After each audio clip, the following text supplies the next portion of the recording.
We got a more normal show this week. Talk about the games we've been playing. We get into some news. Sony sucks. We have our Patreon drawing. And then after our thing, we have Chewie with his Bean Divers Unanonymous. And then also he gives us a CCC wrap-up. And then at the back end of the show, Wakapel brings another Trivia Battle Royale. Great episode. Check it out.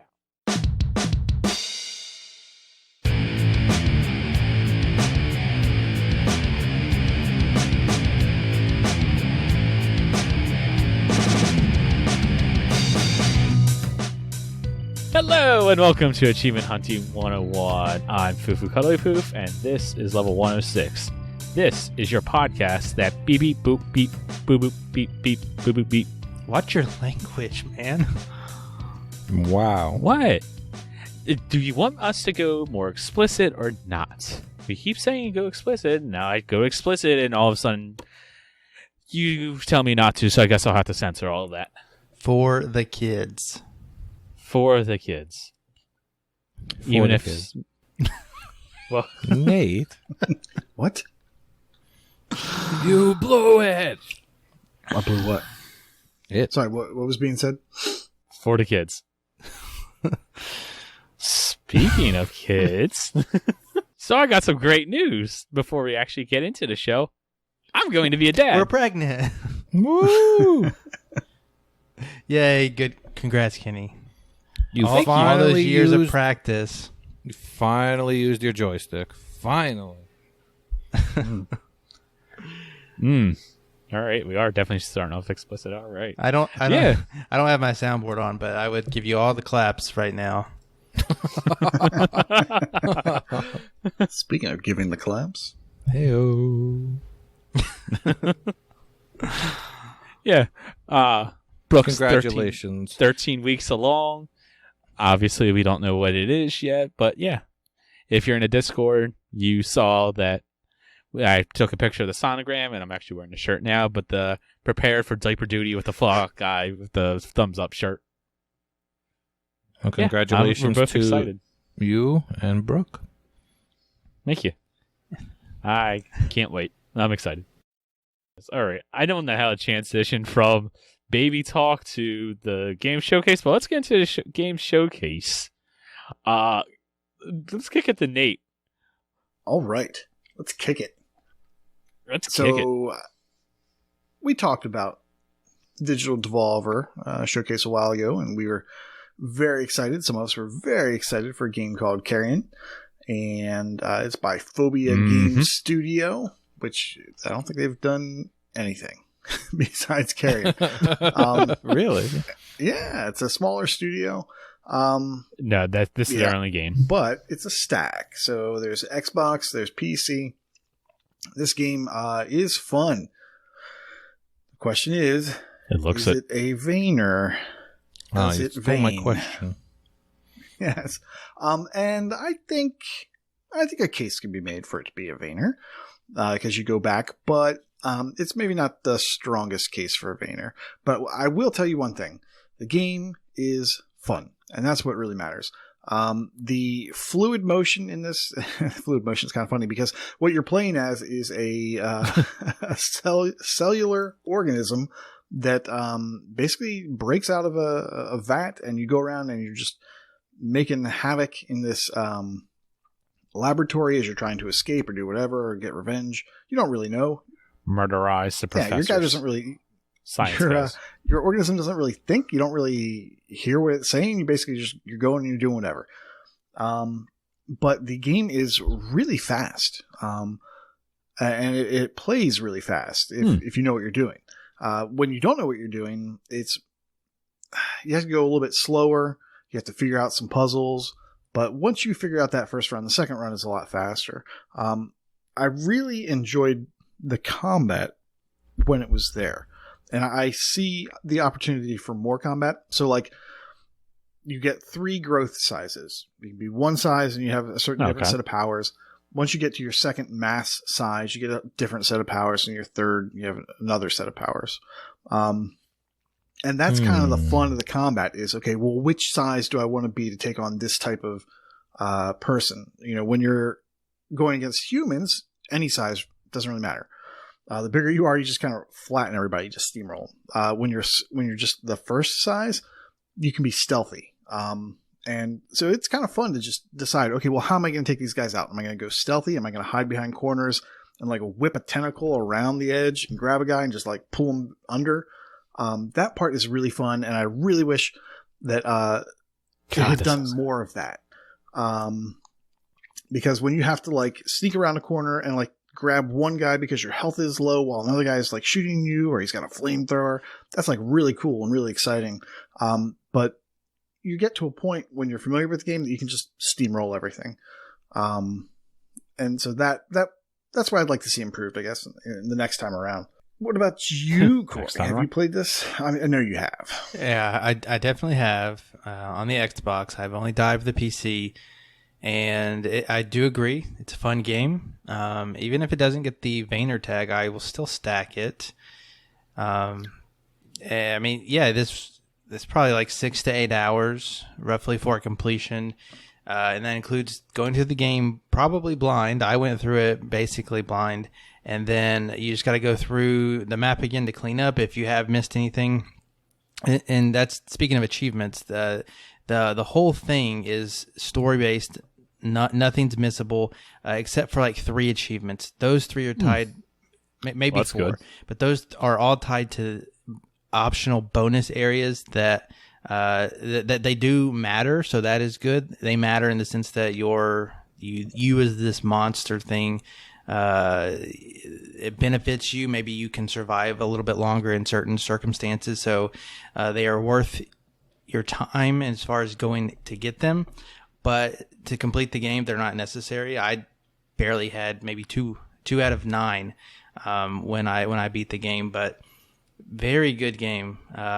It's just very good game, especially with Game Pass and it being a stack. You can double up there.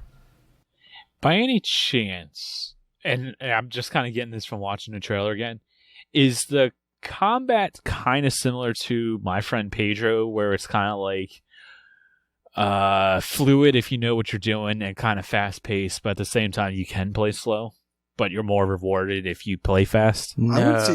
I wouldn't say you're more rewarded if you play fast. It's just when you know the game, you can go faster. You aren't even required to kill all of the individuals. Yeah.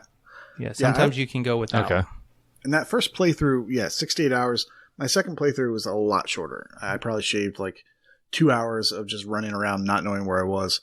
And one thing I think Corey sort of mentioned when he said the map, he meant an on the web map, because inside the game there is no map. And that was a big frustration. And that'd be something definitely to improve. If we get a sequel. I could definitely see you like breaking out the graph paper and. I almost did. I don't have any graph paper here. I think I had some. I gave it to my daughter, and so that means it's at the bottom of a drawer somewhere in some corner of the house. So I almost broke out some graph paper. I almost broke out like Excel or something to just just map it. And then I was like, you know what? No, I'm just going to go search the web. And when I looked, there were not very good maps, but there were videos, and then there were descriptions. I was mostly doing that because I got stuck at one point, and then, like Corey was talking about, like going to find these collectibles that give you more health or more energy. Those things, they kind of helped me figure out where I was. And then by the time I was done my second playthrough, I think Corey or someone else posted a link. They had like these really good looking maps. Like someone had taken the time to like stitch screens together, made like these really nice maps. Yeah. Oh yeah, that was me. I found this map in the Steam forums, and yeah, somebody has taken like screenshots of the rooms, because as you play this game, you're going and tackling this like room by room as far as like the screen goes. It's really never one big section that you're doing at a time before you move on to the next screen. And to accompany that, there are save points throughout the map, so that's good too. But yeah, this map was out when I completed the story. Well, not when I complete the story, but when I was ready to go back for the collectibles, and it made cleanup a breeze because when you're going through it, you're like, oh gosh, I'm just dreading going back through this because there. I will tell you this: there is an overworld type area, but I would have never have. I don't think that I would have ever picked up on that because of the way that you move through the game. It's very linear in a sense. You, as far as where you need to go, but if you kind of lose focus for a little bit, you can get way lost very fast. Absolutely. So, All right, I got some questions now about the achievement list. One thing I know for sure is that you start off with a 2-pointer. Mm-hmm. And then eventually you get an 8-pointer to fix that up. The other thing I noticed is that all the achievements are secret. Yes, they're all secret. I don't know why. Most of them are for breaching different areas, and they just say breach the insert area name. So it's not like secret in that aspect. Another thing about the achievements are it gets shipped with a title update of the game. 3 achievements that are all story based. You have to do them, and there are with 0 gamer score. So there's that. Okay. But almost all of the achievements have very interesting pop culture like names, which I'm sure you were gonna mention.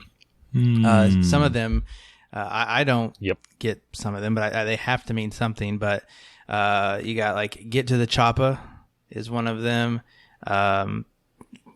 you don't I know know that? one. I'm telling you the ones I do know. Okay. Because some of them, maybe they are just random. But one is 4, 8, 15, 16, 23, 42. I'm sure that means something to most of y'all. Well, I'm lost. Me too. War never changes. Things like that. So, I mean, it's well done. One monster, one jar. I mean, come on now.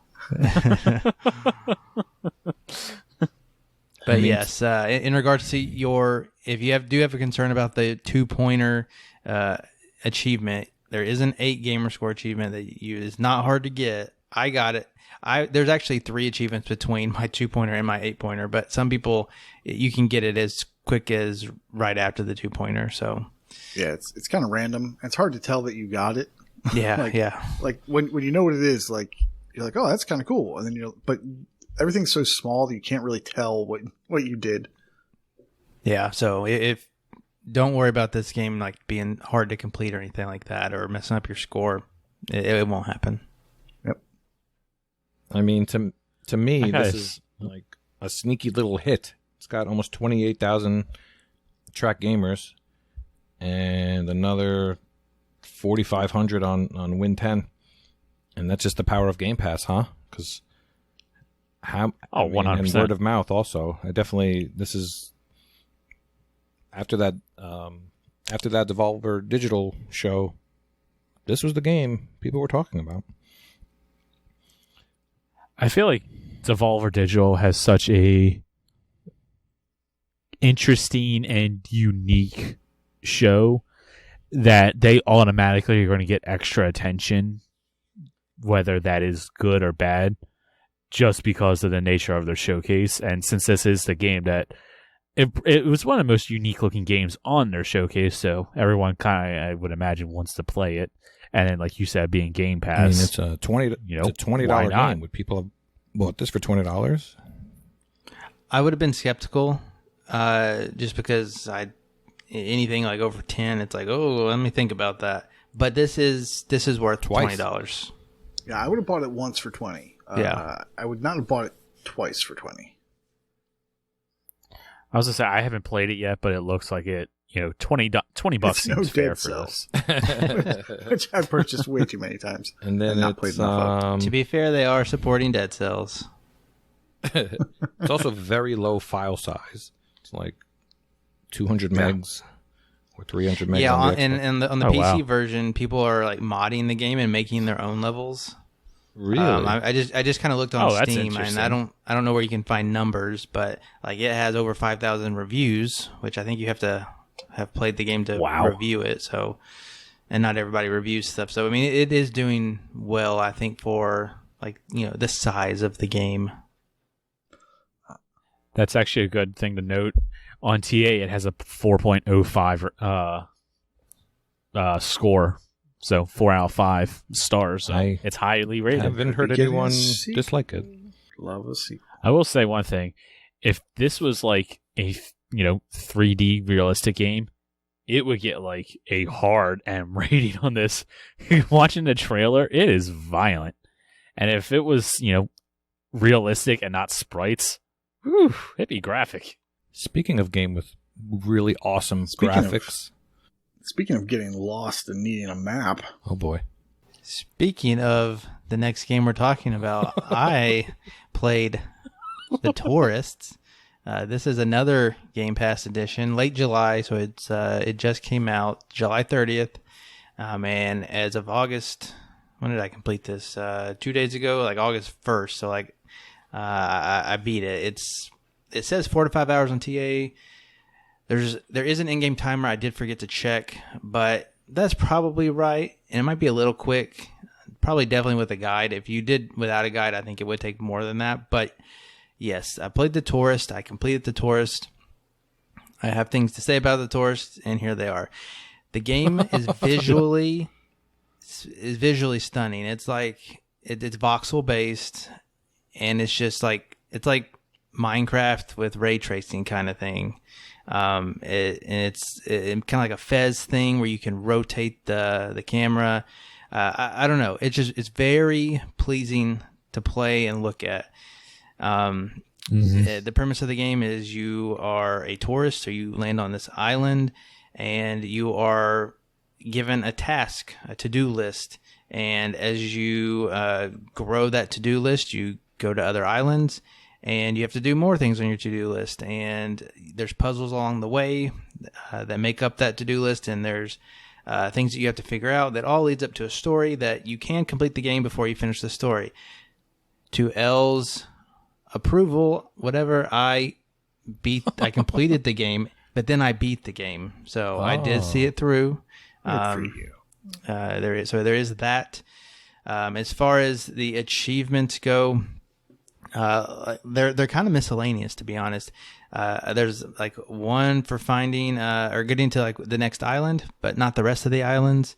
You got to talk to a bunch of people and find gold coins and basically do all your tasks. If you do all of your tasks in the game, you will get most of the achievements. The only ones that you won't get, which you can go back for, like I said, are miscellaneous. Like you have to do this mini game perfectly. You have to do this certain thing in this mini game. That happens to be a special trick in a surfing contest, which is one of the harder ones. And so it's very miscellaneous. But if you are one to just kind of go down your checklist and knock everything off, you'll get this completion again, super easy. 2 ratio right now. I imagine that will go down. Yeah, it was okay. My only qualms with the game are that it does not hold your hand in what to do, especially in some of the quote-unquote boss areas. You do have to figure it out for yourself. And I only mention this because there's one boss in particular that I struggled with on stream. You can go back and watch it. And for like 10, 15 minutes, and it was not clear what I needed to do. And I stumbled upon the gist of the boss room in order to actually complete it. And once I finally did that, there was a really dark section that you had to do to finish this. I'll call it a dungeon. It's not kind of like really a dungeon, but you have to finish it. And before I did that, I did all these hard parts and struggled through this boss, and the game crashed on me. Did not save my progress. Luckily, it's easier the second time. And this also happened again. You have to play 3 retro games, and you'll probably play each one for like 15 minutes and kind of struggle with that. And they're not hard, but 15 minutes of doing something that should be simple, it kind of gets on your nerves. After I did this second one, the game crashed on me again, and I had to redo it. So, performance-wise, it could be a little bit better. But as a general game, it was fun, and I would recommend it, especially on Game Pass. It is a $20 game. If I had to pick between a $20 Tourist and a $20 Carrion, I would go Carrion all the way every day of the week. But again, this one's in Game Pass for you to play. I believe at least one of you have also played this. Anybody want to talk about it? Anybody else play this besides Corey and myself? Looks like just you, my friend. Nope. So, Corey, when it came to those mini games, did you notice anything interesting? Those mini games comprise of one joystick and one button press. That's all you can do. Pretty much. The racing game was horrible. Yes. I had the worst time with that because I was playing at, let's say, like 2:30 in the morning. Reflexes, not the best. Mental capacity, not the best. So I really struggled with those. I thought they were going to be murder. I tried them again during the daytime, and they were not bad.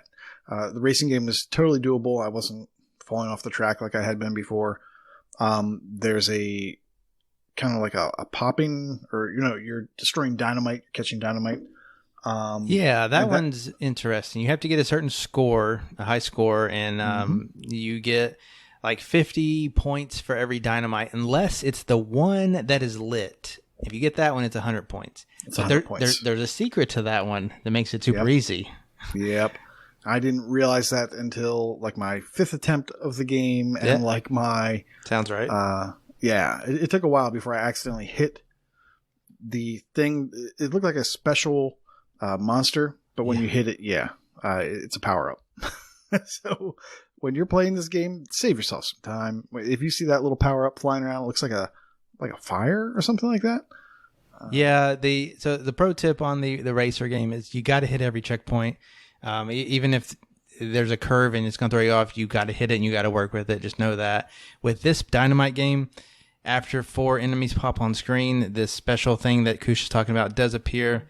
Hit that. It freezes the enemies, but it lets you get rid of them, and it gives you 200 points per. So you can really rack up the points in that way. I think you make the high score by round 5 if you kind of are efficient like that. Yeah, that's not told totally to you. I was a little bit worried about that one, but once you figure that out, it's a piece of cake. And then the third one is just breakout, just finish that one. It's not bad. That surf game, horrible. I had the worst time. That one probably took me like 20 tries. I knew what I needed to do from the start, but I think I only got it like on pure luck. I watched the video of it, and what you have to do is you have to do a 540, and you have to do a bunch of other tricks to build speed up, and then I don't know how to trigger it, but you can trigger after you get a lot of speed to go way high up, and then you just have to like hold the right or left and come down and not crash.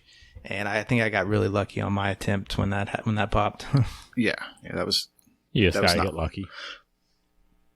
So that's the worst part of the game is these mini games that they put in. But one fun thing to look at is that if you get super frustrated and you walk away from them, they're still playing in the background. They are, yeah. So when you walk away from them, they're still playing. So they don't pause, and you cannot pause them. Yeah, they zoom into them and then they zoom out of them and back to the. So it's really cool that they're doing that. Yeah. So my last takeaway of the game before these guys can ask any more questions is: did you use a guide at all? I absolutely used a guide. Yeah, buddy. I didn't do it until way into the game. I probably spent about 6 to 8 hours on this. I didn't, like I said, I wasn't using a guide until like the second day. So like that whole first day up to like 2:30 in the morning, didn't use a guide. Second day, I spent a little bit of time like looking some stuff up, and I was like, oh, okay, yeah. So what does the guide help you with? The guide helps you. Was it really a guide, or it saves you a lot of time? Because if you remember, I said that or puzzles. Definitely where to go next and what to do. Like, so you have to like pay attention to text on some of these to-do list items, and you have to solve their little riddle, kind of like who to take a photograph of, for example. and the guide just tells you who to do it. And as I mentioned before, you're on several islands. The one thing this game does have going for it is that the load times are quick on these islands, and luckily because nice. You are switching constantly. But yes, the guide helps you kind of maximize where to go and what to do at those times. I definitely used it. Probably sooner than you did. I definitely used it for figuring out some of the more like esoteric, like which picture am I supposed to take? Who am I supposed to take a picture of, and all that fun stuff.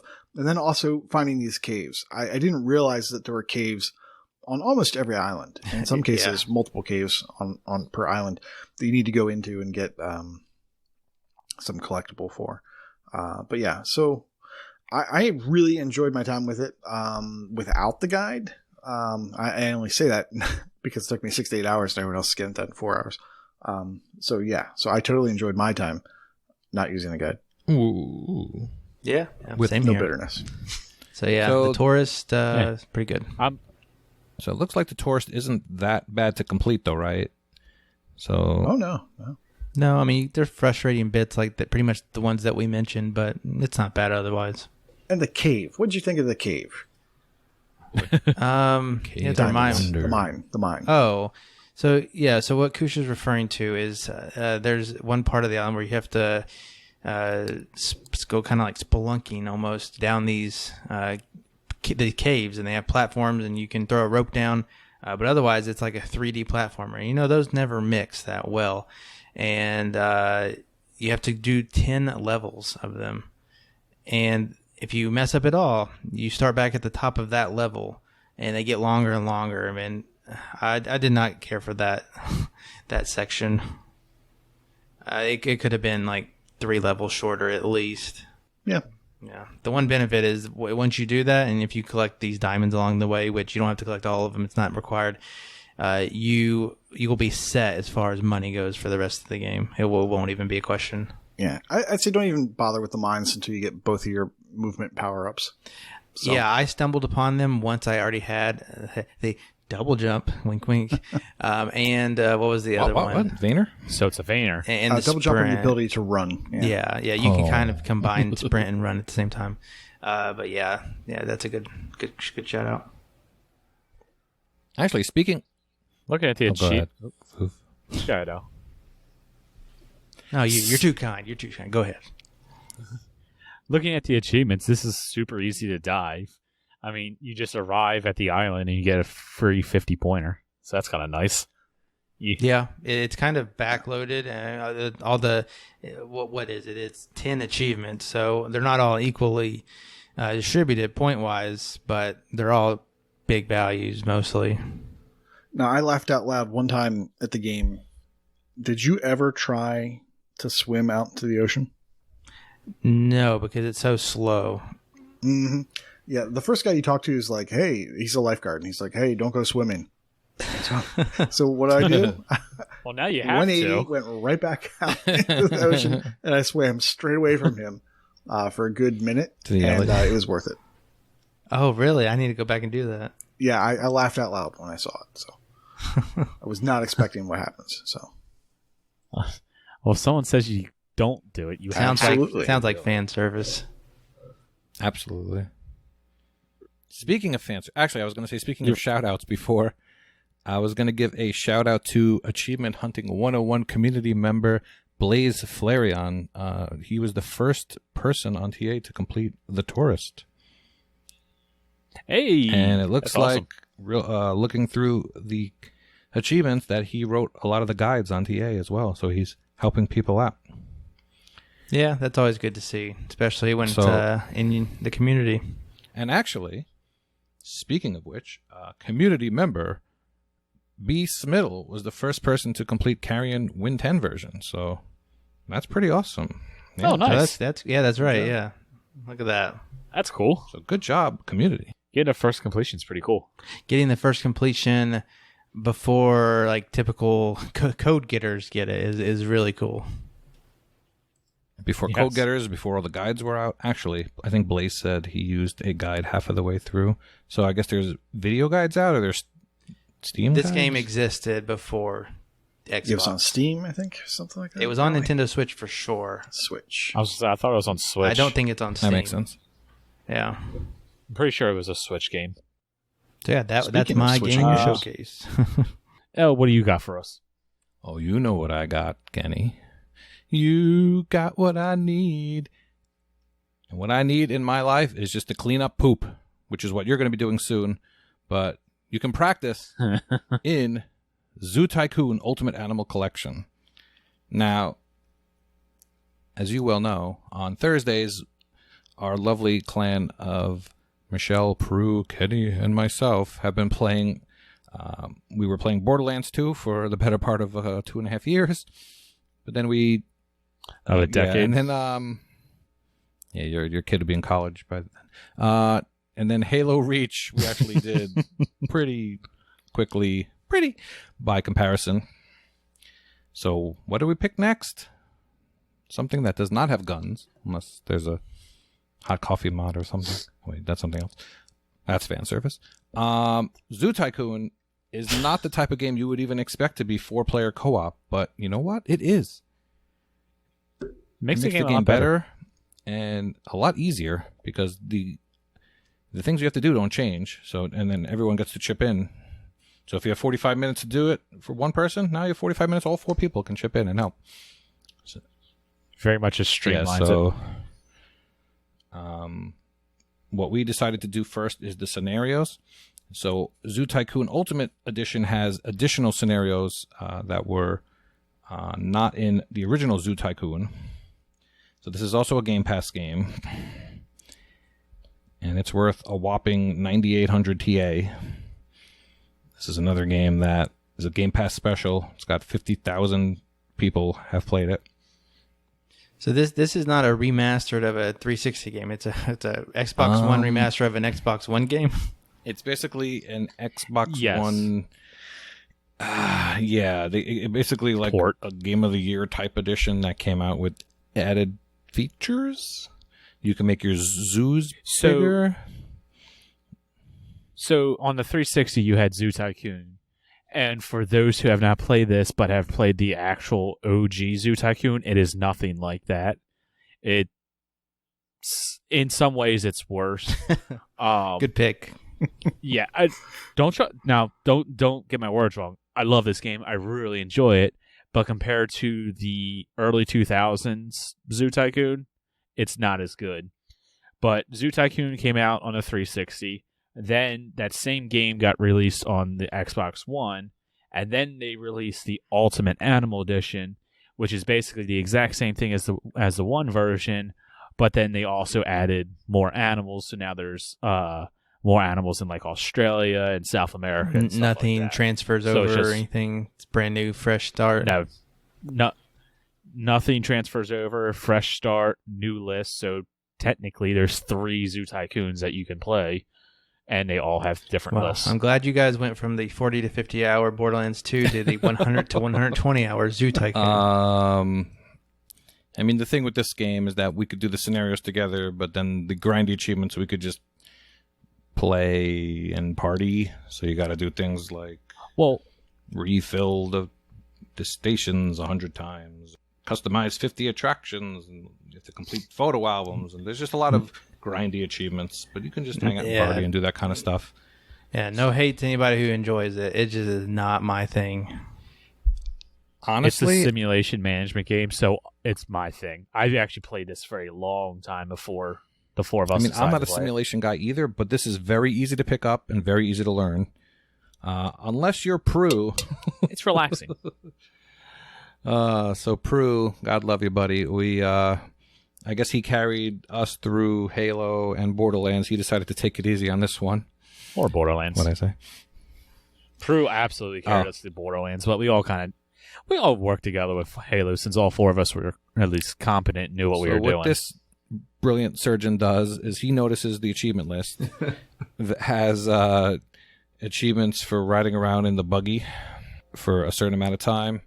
So while the 3 of us are working on the zoo, he's in the buggy just riding around out for himself. He's just driving. So he's the only one who got that achievement on the first night. And then the second night, we noticed he was on mute a lot. So he was either eating or talking to his girlfriend. And it's like, bud, you got to help us. He's like, I am. I'm cleaning up the poop. And at that point, you couldn't be mad at him. But yeah, so I don't know. We've been having fun with that. We did 5 scenarios the first night, which is an achievement, and we did 3 more scenarios the second night. The one thing I meant to say is that so there was the original Zoo Tycoon that was mentioned, but they shut down the servers without warning.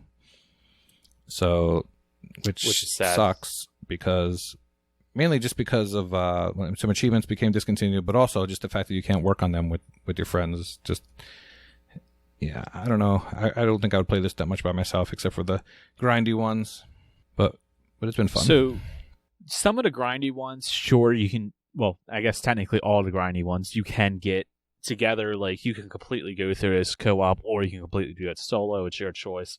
Some of the grindy ones, like picking up 1,000 pieces of poop, like you are, you can do that while we're all playing, or if you really want to, you can do it by yourself. But some of the other really grindy ones, like the truly grindy ones, is filling out 50 photo albums, which is actually the achievement that should have popped to keep me in G-Task, but it didn't because Zoo Tycoon's stupid. And then there's also achievements for like breeding one of every single animal and its color variant, which that just takes time because you just gotta let the game go, and then it's RNG. So I actually played this for 25-ish hours before we all jumped in, and I actually had most of the achievements done. But you didn't have the scenarios. Well, that's because they're a pain. Okay. I just didn't want to do them again. I did all the scenarios in the other version. So I just didn't want to do them again. Having so much progress, does that help the rest of the group? Oh yeah. So the first night, I had a mega zoo set up basically. So what Elle was talking about before is you can have a bigger zoo. In the other version, they limit you on how much stuff can be in the game at a time. Well, in the Ultimate Animal Edition, they took that away. Well, the area that they give you, I pretty much had it completely filled out. I had a whole bunch of different animals. It was running at like 10 frames a second. It was real bad. It was really choppy. But when I loaded it up and they joined me, they actually auto-popped a couple of achievements. So I was able to help them with that. But then also just the thing that really helps them is I know what I'm doing. And it's like, oh yeah, when this happens here, I'll go here and do this, and this is how we do this. So it's like I can kind of help streamline the process. Is there auto pops involved? Yeah, when I joined his zoo, I can help auto pop. Invite me. I earned $1 million, built every type of concession, made an animal completely happy, challenges. Yeah, some stuff popped. Some of the breeding ones. Yeah, and also like we said at the beginning, I just want to touch on real quick. It has 50,000 people that have played it. I think a lot of that is people like myself who has nostalgia for the old one and went, "Oh my god, a Zoo Tycoon on the Xbox! I want to play that." Yeah, I noticed that you played the non-Ultimate Edition for 50 hours. Yep.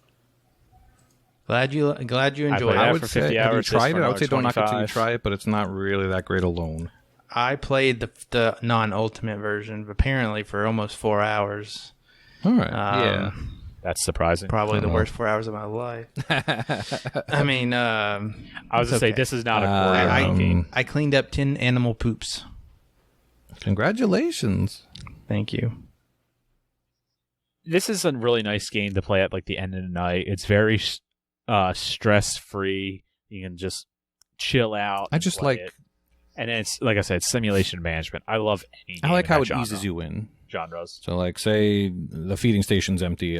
Notification comes on the screen, and you hit the D-pad, and it takes you right there. You don't have to wander around looking for it. So that's the type of stuff that can be intimidating when you have to look around the whole zoo. Like, where did I put that rhino? Going back to what Kenny said at the beginning, I think I would enjoy it if it was like the 1995 version of Zoo Tycoon more than this version. Oh, have you played that one? Played the Tycoon, roller coaster tycoon. It's like the same thing, right? Sim Ant. I mean, Tiger King Tycoon. Tiger King. I would play I that. would be down for that. I would check that out. God. Have a Carol I'm out. Baskin All right, well, Easter egg. Carol Baskin DLC. Well, we've been having fun with the Tycoon Ultimate Animal Collection. I mean, it is also Play Anywhere, but I don't know. I feel like this would run really bad on my Surface. I'm going to say yes. Probably. I'm going to say yes. But if I'm just cleaning up poop, maybe it'll work. Speaking of poop, you've been playing anything else, Kenny? I've been playing something that's not poop. So I streamed the game Friday night, but I played Grounded. This is a game I know Corey, you've been also really interested in it. I know there's been a couple of people around the community that's been interested in it. It's one of the new games from Obsidian Entertainment, and if you don't know what it is, think Ark meets Honey, I Shrunk the Kids, and it is quite fun. I streamed it for about 3 hours. For about the first hour, I played by myself, and I have never played a Minecraft or an Ark or anything like that. So playing this was actually kind of my first experience into this genre, and I really enjoyed it. It was fun. And then after about that hour, Fug messaged me because he was also interested, and he jumped in a party with me. And the two of us wound up playing online for a while, and we were going around killing different bugs. We started building a little base, nothing too impressive. The one thing about it does get quite creepy. So I don't know about you guys, but I don't like bugs. I'm not like scared to death of them. I don't have a phobia, but I don't like bugs. And there was quite a few times while playing it, it's just like, I just kind of get the chills, and I felt like something was crawling on I had me. you in my ear when I was playing McDungeons with my Friday night group, and I definitely heard some concerned sounds coming from you that night. Oh, I'm not going to deny it. There was one part where my heart stopped. I almost had a heart attack. And in the game, there's a day-night cycle. And at night, when it starts to get a little bit dark, they tell you, hey, go to sleep, go to sleep. Well, fucking we didn't want to do that. We want to kept doing the quests or building or whatever it was that we were doing. Well, I hit start. I'm in the menu. I'm reading different things. And when I get out of the menu, there's a spider in front of me. Well, these spiders at night and the worker ants, all the bugs, they have glowing red eyes. Like, it is legitimately freaky. And like I said, I'm in the menu. I get out of the menu, and there is this ginormous spider in front of me. And as soon as I get out, it does like its little like scream noise. Scared the ever-living daylights out of me. I immediately just ran, found some cover, and then sat there for a good 30 seconds and caught my breath because it really got me. It was a pretty good jump scare, and it didn't even mean to be. You are right in that I am interested in it, but I'm also interested in it when it's not for fun and for achievements. Come on, Corey. Yes, that is the one thing. Right. It is game preview. I reversed it. It is game preview, so there are no achievements, so I absolutely played this for fun. And I'll be honest, I have a couple of friends that was texting me about it.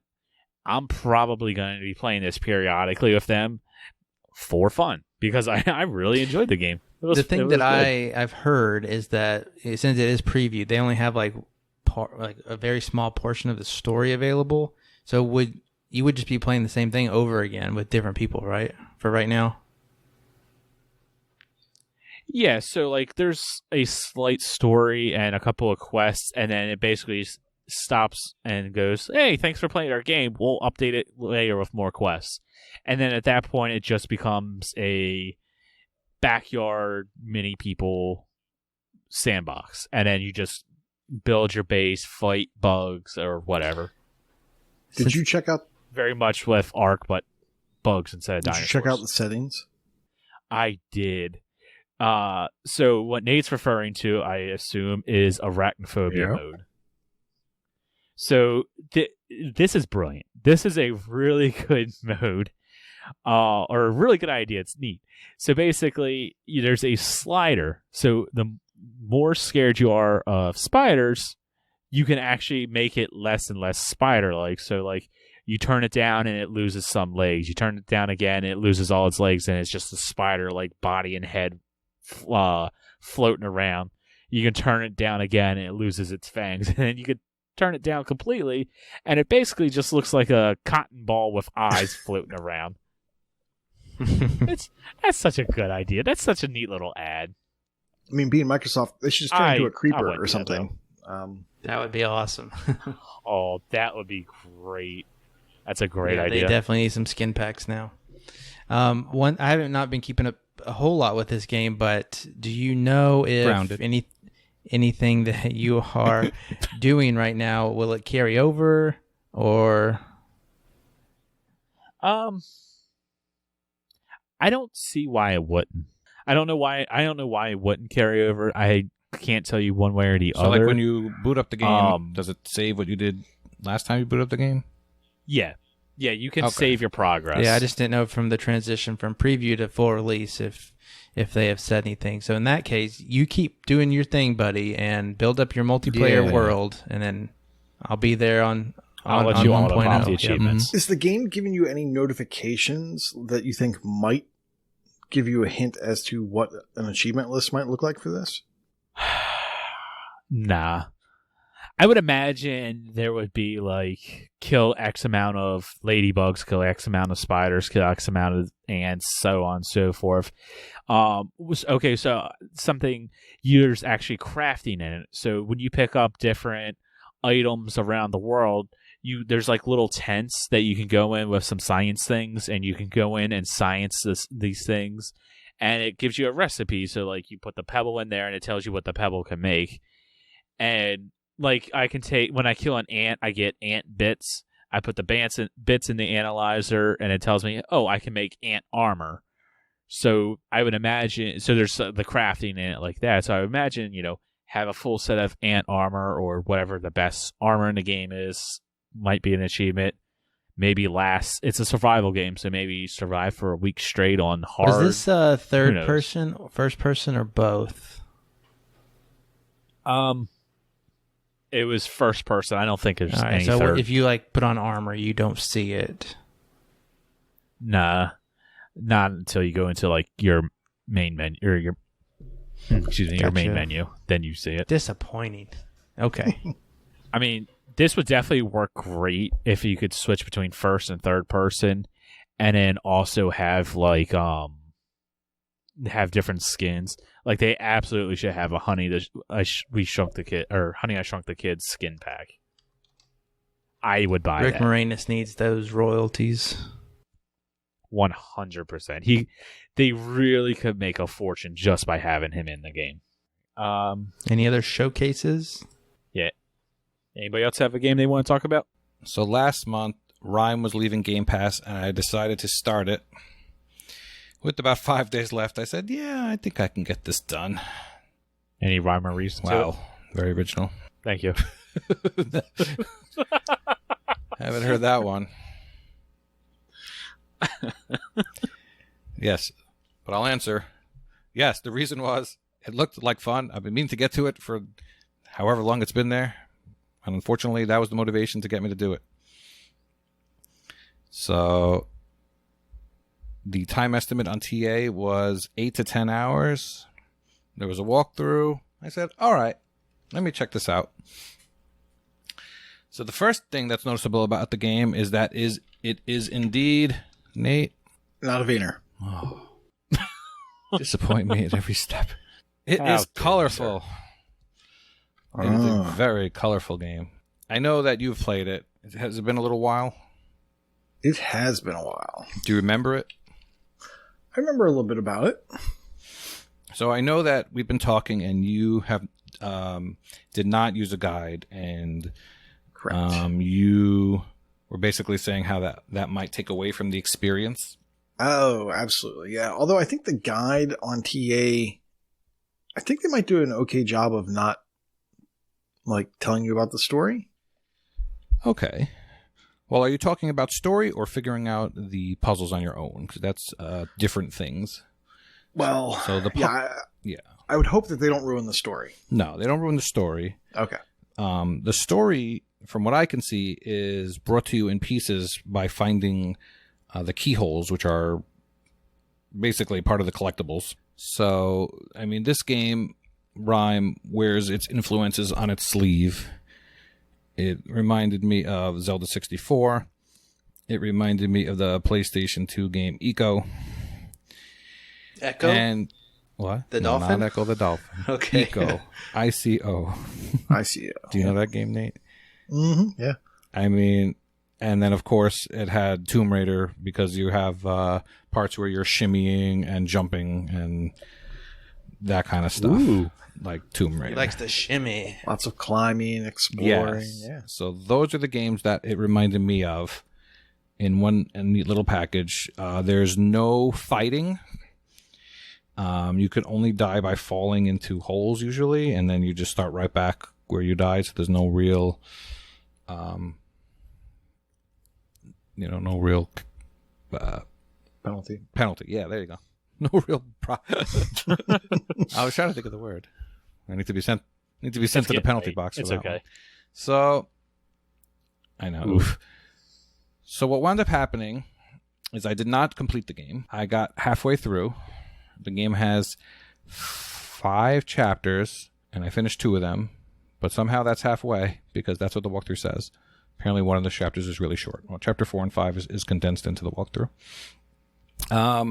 I noticed that I missed one of the collectibles, even though I was following the walkthrough, and that just annoyed me. And What type of collectible was it? it was one of the emblems. Okay. And I know that you can go back after beating the game and go choose a chapter, and I assume you could just run through. Oh, that's nice. Not get the collectibles, and if you know what to do, it's probably not so bad. Yep. So yeah, I would say it does ruin a little bit of the puzzle solving, but I would say half of the collectibles are the type where you'd be like, I wouldn't know how to find this. I would have never found this, so I don't feel bad using it. But for some of the puzzles, yeah, it does ruin a little bit of it, definitely. But I still had fun with it, and I recommend it. I'm going to have to wait for a sale to complete it, or... Yeah, it's like $30. Or find It's $30 right now. or maybe find Yeah. someone's... May visit somewhere that might have it. So one of my favorite stats is tracked in this game, and that is time L took to play the game. And you can see the 8 to 10 hour completion estimate, and L is rounding up to 23 hours here. Hey, stop it. I'm sure I was on the main menu somewhere. I left Just this wanted to game point on. that out. Stop it. I left this game on for several days. I really intended to bang it out because it felt good to just Doubt. play a campaign, but May I suggest Carrion? I'd rather play Carrion, thank you. Yeah, it's like a lot of people have played this game. So on the right on my friends list, it's like every single person has the same TA because they've all completed it. It's like, okay, there's 15 more. Let me view that leaderboard. And it's like, oh, Koosh didn't finish it. L didn't finish it. Waka didn't finish it. We got some late people Hey, here. you didn't finish this? Well, so let me tell you, I played this game without the guide. So I went through one time just naturally and just kind of saw the game and played the game and experienced the game. And that's the way I recommend playing this. I really enjoyed this game. So my gamer score in this game does not reflect how I feel about it. So I really like the game, and yes, I played for Let's go achievements. look. No, I know. I'm asking how many achievements you have. Do you know? Do you have it up? Oh, I have 31. Oh, wait, no, the game has 31. I have 14. Okay. So when you were talking about the story being told through the keyholes, I don't have that many keyholes because I don't think I saw them a whole lot. I know I looked through a few of them. You'll understand that more about the 20-hour mark. Yeah, yeah. I Yeah, was just looking 28 at my hours. game playtime. At I 28 think it was hours, like 10 and a half hours. you'll find your third Yeah. keel. I'm 10 hours and 18 minutes into the game through a natural playthrough. No guide. Just having fun. Just one guy, no guide, having fun. So after Fun you beat the games. game, you had no you had no intent on going back and trying to clean up.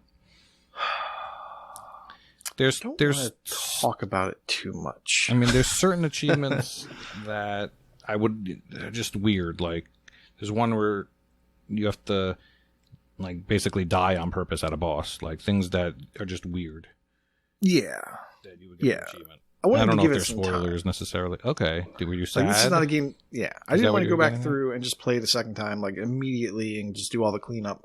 Yeah. While it might be easier. I mean, you Like, I get to clearly bought experience the it game, again. right? Oh, yeah. Yeah, yeah. All right, so you can at any time. No, I mean, when I look at the game trailer, look at the cover art, I can't resist this game. Like, I understand. So is this one of those completes that, him. So is this one of those Yeah. that you don't want to beat because then it'll be done? I know you have that with sometimes. Or is it something else? No, Okay. not really. Because it Carrion was you just like- nailed. yeah, Carrion I went through. Carrion was the perfect length because I was getting sick of it playing the double stack.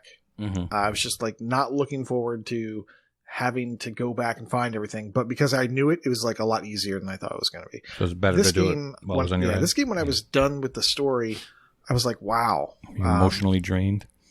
Yeah, I don't even want to talk about it too All right, much. that's I feel fine. like that's a spoiler. Okay, I understand. But I really like the experience of this game. I don't want to say it's like epic, but it, there's something to it. Okay, So cool. I do want to go back through with a guide and just see all of it from beginning to end. And it's going to be All right. pretty fast. I I'll have think I to, finished the first chapter a second time. So I'll have to almost find a way to beat the game and talk Yeah. to you about it. Oh yeah.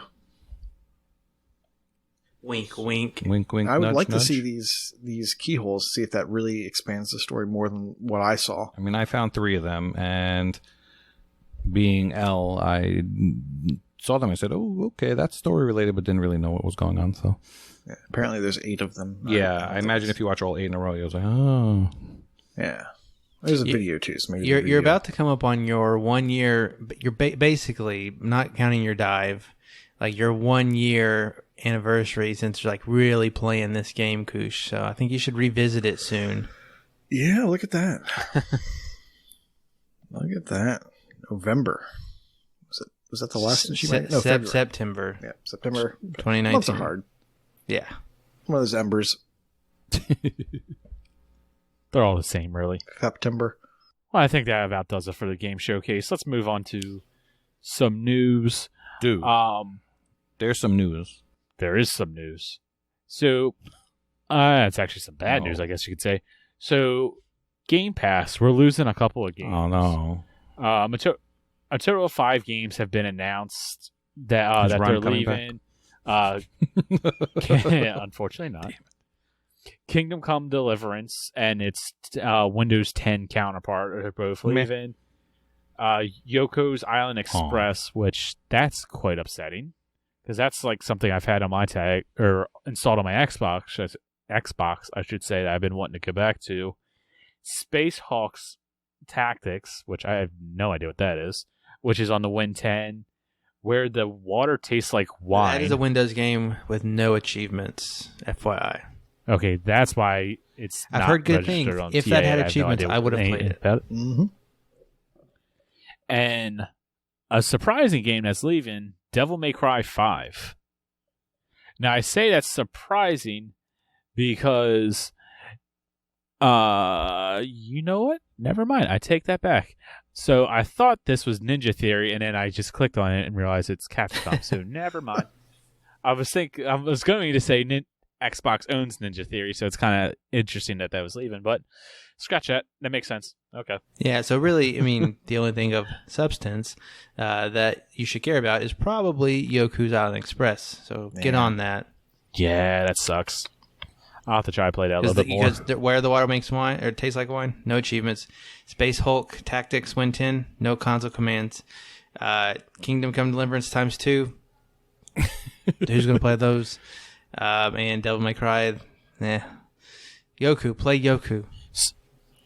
So I'll be honest, Kingdom Come, Deliverance, I would actually really like to play this, but this is one of those open world RPGs that's going to demand, 100+ hours. The TA says 150 to 200 hours to get all the achievements, and I don't have the time for that, unfortunately. But this looked like a game that I tell you would what, enjoy. I own the disc version of this game. I got it for like $3, and brand new. Did you really? And, I'll send it to you because I don't have enough coasters already. I very much appreciate that. I'll send you my address. Yeah, and also Kingdom Come Deliverance, I've heard a lot of really good things about it. Really? But I did the Game Pass quest, and I think it involved that, and it just wasn't my game. Might be your game. You like those, take a arrow to the knee games. And it's not as good as that. It's not Exactly. as good as that, but I can see a little bit of that to it. Open world RPG, so that if you like those kind of games and very expansive, very in depth, this is probably something you'll enjoy. I mean, on TA, it's got the rating is a 3.97, so it's basically a 4 out of 5 stars. So most people that's played it have liked it. I think they did update it. Wow. But yeah, at launch, I don't think it had the best press. Yeah, I think so that is true, I believe. I think at launch it was very buggy, had a lot of problems with it, and then it needed a title update and kind of fix a lot of the issues in the game. On the bright side, though, there is a new game coming to Game Pass that I think the three of you are excited for, but that's Battletoads. It has a launch date of August 20th. Oh man, this was out of nowhere. Yeah. Battletoads, Battletoads. Because why announce a game that's coming out in a month at your game showcase? Right. Wait, And everyone was because asking that was for a Series X showcase, and this is not. This Series will play X on game. that console. No, won't. Anyways, yeah, August 20th, they came out with a new trailer, and they showed some gameplay, and this game is going to be multi-genre, boys. Multi-genre. There's beat 'em up. There's shooties. There's the tunnel thing. Driving. That is not. There's two cool. tunnels, like 2D tunnel and 3D tunnel. Yeah. Whoa. That Had this, like, I think Koosh said it had like Rayman-style platforming at one point. Mm-hmm. Yeah, it looked That like looked it. that looked like the best parts were like not the beat 'em up parts. Well, let's just hope that there's a part where you're descending in a cave from your tongue. You get a double jump. Yeah, and spinning, doing spin kicks. That's really where the first game's shown. See, I never played the original, Come on. and this kind of looks like an acid It's trip. in of a rear game. So- replay. You gotta at least. Yeah, try. so that's what you're streaming on Friday. Yes. Please. So the one thing that struck me about this trailer is that it seems to be only couch co-op, and usually I'm all about I was that just about couch to ask co-op, that. but with everything going on, this should really have online co-op too. But with that said, this being in Game Pass, I think this is going to do really well and be pretty popular. At least when it comes out, when it launches. Yeah, there was definitely a lot of hype, and a lot of people have been wanting this, so I'm sure there's going to be a lot of people that try this out. Especially like you say, it's in Game Pass, so I don't know. The art style's different. I'm glad you guys are excited for it. The Dark Queen looks interesting. So let's move on to another piece of article. Pizza article. Pizza article. I love pizza articles. I'm hungry. Wow, that was weird. Let's move on to another piece of news. That works much better. So in the console wars roundup for the week, so Sony announced today that their PlayStation 4 DualShock controllers will not work with their PlayStation 5 games.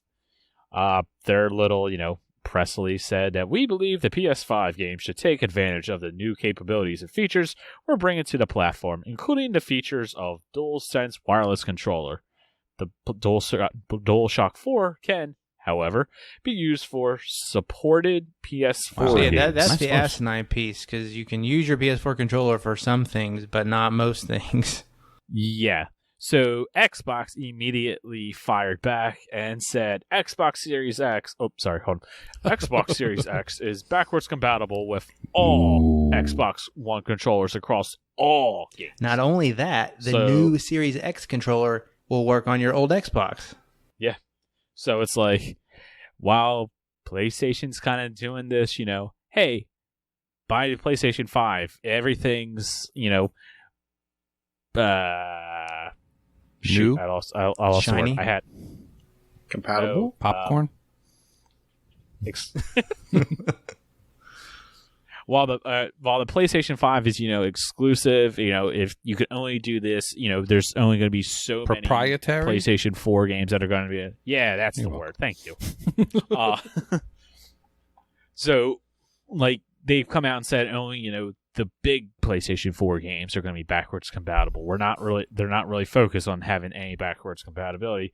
Microsoft has basically come out and said, hey, you're going to have a massive launch lineup because there's going to be a ton of backwards compatibility games right from the Xbox One, which everything should be backwards compatible, most Xbox 360 titles, and a bunch of OG Xbox titles.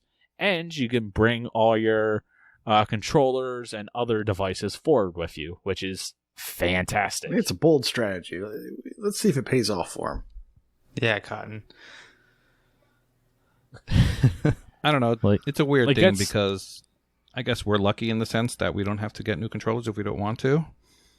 But in the other sense, I mean, I think this wouldn't have been as big of a news article or thing if they just said PS4 controllers just won't work. You have new console, new controller.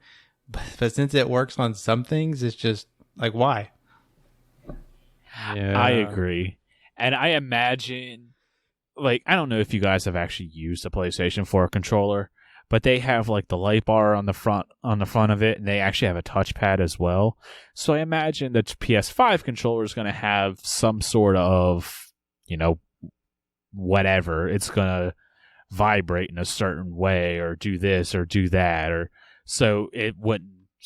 Their PlayStation 4 controllers wouldn't be able to take full advantage of the features in PlayStation 5 games, but does it really? Yeah, I've played I played the original DualShock controller, the PS1, and so yeah, I've pretty much played a DualShock 4 because the same thing for, the original for 20 times? years. Oh.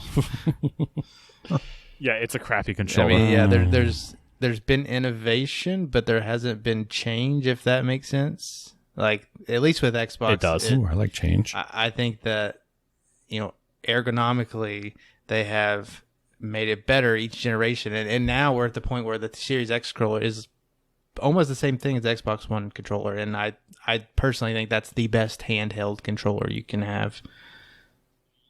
I honestly don't know how you can get better than an Xbox Elite controller. Well, yeah, sure, but I'm talking about I think that is the shape, and the position of everything. Yeah, one per hand. I think the Xbox controller is far and away the best controller. Every so often I go back and play a PlayStation 2 game or something like that, and I hate it. I hate having to go back and use that controller. I wish I could just take my Xbox controller and plug it into everything. My nephew can do that. Mm-hmm. And you can get a nephew that can help you with that too. Does that work like that? I didn't think it would work into the PlayStation. All right, well, that's good to know. But yeah, I find it's interesting that Sony is taking a very exclusive deal. I guess they're just used to being at the top because they have completely dominated Microsoft this generation, and Xbox is doing everything user friendly or customer friendly. It's colorful. So, Nate, what? Gun to your head. Okay. Getting the PS5? Sure. At some point? That's launch? At not some the question point, I was expecting. I'll get it. Did you get PS4 at launch? Yes. Possibly. And then a Pro? Yes. I did not get a Pro. And then I held out from the Pro. The Move, the iToy. No, I actually have. I do not have a Pro. I do not have the PSVR. I've been holding off from that because, there's no Ratchet and Clank VR. You put Ratchet and Clank in VR, Oh yeah, is that and what then you're I gonna have do? to get it. That would be. Oh, that would be fun dank. in VR. Ratchet and dank, yo. I'm banking on having a new PC, and all these games are coming to PC now, like Horizon Zero Dawn. All I need is Spider-Man on a different platform, and I will be set. That's the dream. But what if it has no achievements? That's fine. I don't expect it to have achievements. You'll play Spidey. Yeah. Speaking of which, Spidey's coming to Avengers for the PlayStation platform. That's poop. Yeah. Yeah. Kinda. To be expected, but yeah. This Maybe is we'll get Destiny. That game this is still looks Destiny all over mediocre. again. Oh no! You know it's our destiny. I was really excited Must be for the Marvel game, but then I saw it and I went, I don't need to play this. Maybe if it comes to Game Pass. You kind of need to play it. A little bit. I don't think it looks that good. I was Avengers? not impressed with it at first, but the more they show of it, the more I'm thinking, maybe. Do it. Do it with me, Do Nate. it. Do it. I really feel like the Avengers game is going to be along the same lines of like an Anthem, where it just has all this hype and people are going to play it and it's just going to be meh. Like, I hope I'm wrong. Don't get me wrong. I really hope I'm wrong.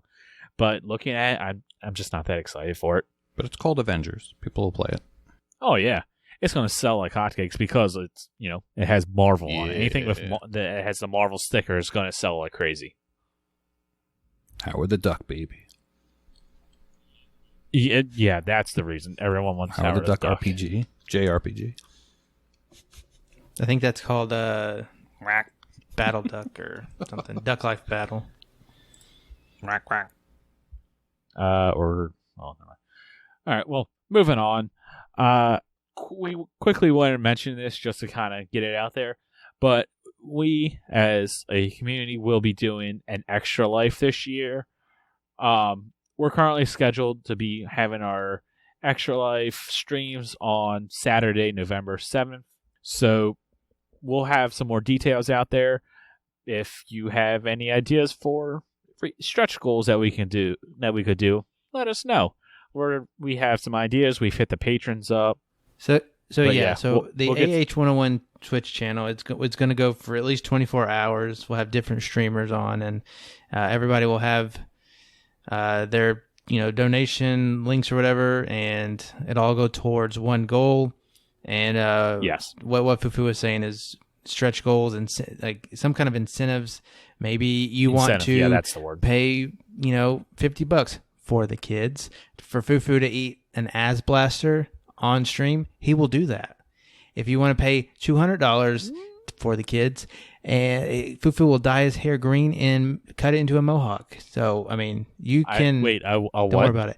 You While can help eating a the hot pepper kids, chip. and we will do stuff And dance for to the kids. Victorious. Yes. So yeah, that we're brainstorming ideas, but it will happen. Like he said, Saturday, November 7th. And so yes, stay tuned for details. We'll remind you as we get closer. Speaking of money, let's get into wheeling and dealing. Corey, what you got? Okay, so nothing really from me, but if I had to highlight one thing, I did notice that there's a ukulele bundle out there that is on sale this week. You get the first ukulele and the Impossible Layer for $15, and that seems like a pretty good deal if you didn't have either of those games. I've been looking for the Impossible Layer. $15 makes it half price, but I already have the first ukulele, so the bundle's not for me, but it's getting there, and that is a good price for 2 games. How about you, El? I'm going to pick a game that I could have fun with and get achievements. The Walking That's a Dead: dream. A New Frontier. I've only played 1 and 2 so far because I somehow never picked this up. I'm sure as soon as I do, it will be games with gold next month, but that's okay. It is $3.74, usually $15. Yeah, so I think it's a pretty time. good deal. The wife likes to play that or watch me play that. She tells me what decisions to make. And then I tell her to hold the controller and she says no. It's a good thing. Sounds great. I mean, it's like what if there's a Twitch thing coming up? I said, so you die and try again. It's really not the end of the world. No, She said, hold your own joystick. Yeah. We'll leave that one alone. I do enough of that, but we'll leave it on. Nate, what about you? Yeah, so kind of a rough week for sales, but looking at Rage 2 Deluxe Edition, it's $15.99 down from $80. It contains 2 add-ons that contain achievements. Well done. It's 1,435 gamer score and 4,414 TA. I'm assuming because it's in Game Pass currently, but the DLC obviously is not.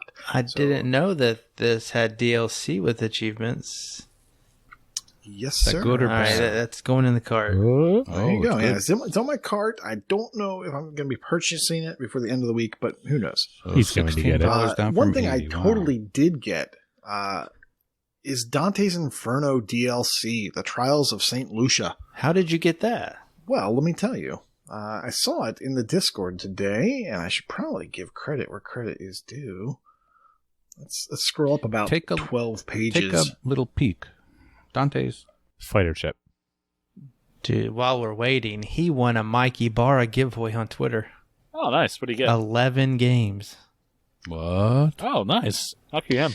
And also, Comic Costume Quest is on sale for $360, by the way. But you can get it for free on the Japan store. How do you do that? Well, you can go to RP Gainer right now and look. But if you go to Willin and Dylan, people posted other games that are apparently free right now. So through the magic of editing, it only took rid me a of all second this. to find this. Earlier today, Ahizo mentioned that the Trials of St. Lucia DLC, well, actually, he was saying that the servers were back up.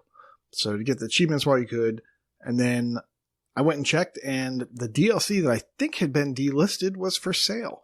Now, you couldn't get it through the website. You had to do all this through the X1 store, because all the stuff that's been going on recently with delisted games that are currently back up for sale are all purchasable through the X1, but not through the website, is my understanding of it. So I went and checked, and sure enough, I could get this DLC that I did not pick up in time before it was delisted. I was able to purchase it for full price, so that's $5 down from $5. It is 250 gamer score for the Trials of St. Lucia, and then I spent time today just going through and getting the stuff that was formerly marked as delisted. Now, TA very quickly today started basically flipping those back to not be delisted. So, and it does look like everything in that DLC is completable now. Now, that doesn't mean that they're not going to turn it back off.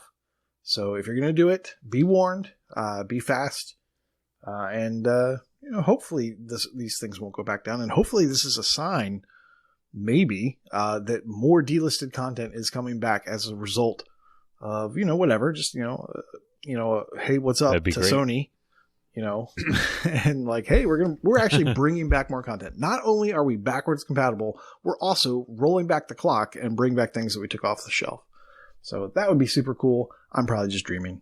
There you go. Dante's Inferno, Trials of St. Lucia DLC. I've heard that's really hard. All right.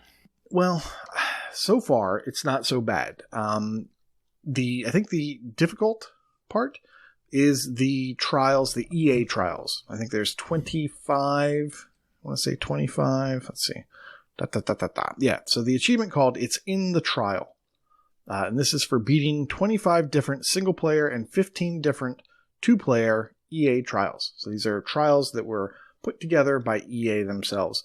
Now, I've gone through and I've done 4 or 5 of the single-player, and so far they're not so bad. I'm told that they ramp up towards the end, and that the difficulty really is in the two-player trials. I think I'm going to party up with Weasel Pizza, and we are going to try to knock some of that out a little bit later. Hopefully not too far from now, in case they do decide to, pull that plug again on the server. But yeah, so that's the difficult one. Everything else is totally doable because the community has gotten together and put together a huge playlist of levels that can be beaten in about 10 seconds. You basically just run in, smack a bomb that's in the middle of the level, hold your block button, and then everything dies. And you just do that hundreds of times, like 200 times roughly. And maybe 300 times. And then you're good. Now, the only reason you would do it that way is if you're voting. Once you've voted, I think you can just run the same level over and over and over again. And that's much faster because then you don't have to deal with load times, searching and adding things to your favorites list. You don't have to do any of that stuff. You can just play those over and over again. So the last 100 that I had to do took barely any time at all. All right, cool. Yeah. Kenneth, do you have a sale? Yeah, so I got one game to recommend.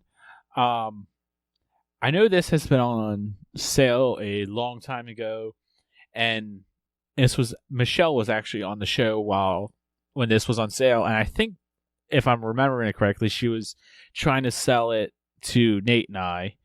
But the game is Transcripted. Usually $8 down to $1.59, so it's definitely within, my price range, cheap ass roundup of the week. The reason why Michelle liked it is it's a puzzle game, and it's also a shoot 'em up. So it's like puzzle shoot 'em up. It kind of looks like what's that game? Zumba's Revenge. Zumba's Revenge. Yeah. Zuma, not Zumba. Yeah, Zuma. Thank you. It kind of reminds me of that, but I don't know. I like shoot 'em ups. This looks interesting, and like I said, $1.59. Can't beat it. But along with the cheap games, we got a couple of games of gold, and yeah, we got games of gold. Well, let me just rattle these off. So we got Portal Knights available August 1st to 31st. Then we have Override, which is available August 16th to September 15th. They're your Xbox One games.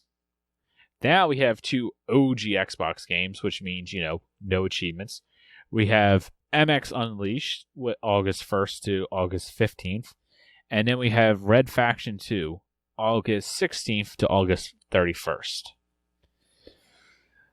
Yeah. Portal Knights sounds fun. I wasn't sold on any of these games. Nate told me about Override, and it's like, okay, I can see me playing that. But if you're on Twitter at all or in a Discord, yeah, no one's excited for this. This is it fair to say this is the weakest month they've ever had? If you're an achievement hunter, if you're an achievement hunter, there's 2 games right off that don't have achievements. So right away, yes. To speak to the quality not of the even games. just as an achievement hunter, just as an Xbox fan. Achievements aside, like. Yep. Yeah. I mean, 2 of the games, speaking. Like I was saying, 2 of the games have no achievements. The third game was not games with gold, but it was a free weekend, which is when I completed it. It was on a free weekend, so I didn't pay anything for it. Got all the achievements. And then the other one is Portal Knights. So make of that what you will. Someone was singing its praises. I think EOHJ. Yeah, for the kiddies, it's 2-player co-op. That could be fun. It's like Minecraft-ish, but it's also 60 to 80 hours. All right. Not counting so DLC. Is Minecraft. No, Minecraft's 1 hour. Oh. Yeah, Minecraft's really easy except for one achievement that takes 30 hours. But yeah, it's 4 free games. And, it's basically I'm going to, download them so I have the license and then to have them in my library, but then I'm immediately going to uninstall them. So, I mean, thanks. I get 4 games that I previously haven't had access to. But, yeah, it's not the best. Games of Gold, honestly, really has just been nothing lately. You could pretty much tell that this is the first podcast of the month because we're crapping on Games of Gold. New game, or free games, can't complain, but at the same time, everyone's going to complain. But let's get on to some contests. It's the first of the month, so we should just tell you about what's going on, right? Chewie's going to have an in-depth Chewie's Challenge roundup. But just to let you know, the new matchups, we have a 32 participant, 360 32 participant 360 Xbox 360 Gamer Score Tournament. This is gonna be King good. of the Red Ring. This is presented by Vulgar Latin and his big brain. So that's going to be the biggest one there. Fighter Chip and Freemhole are competing for highest completion percentage in Destiny 2 this month. For most gamer score, we have the team of Fresh Meat versus the Horsemen. That is a 4v4 match. And now we have our title matches. These bouts come from Death and Taxes versus Twin Riders. This is for the Tag Team Championship, the International Intercontinental. I don't watch wrestling. Stop that. You know belt, exactly what it is. That belt is happening between Vulgar Latin and Hatton 90 for most gamer score in greater than 1.5 ratio achievement. So got to be a little bit good on that one. And then finally, our big championship belt contains our, spoiler alert, Royal Rumble winner, Triple Triad, versus the reigning champ, Elroy OMJ. Best 2 out of 3 genres, TPS, dance, and automobile. Can someone please remind me what TPS? Third-person shooter. Third-person shooter. Okay. Oh, I thought it was TPs. I keep thinking the pre-sequel for Borderlands, so they are not playing Borderlands because that's first person. Anyways, that's Chewie's challenge. More details coming up. Nate, what's up with the gamer tag challenge? New month, new name, right? New month, new name.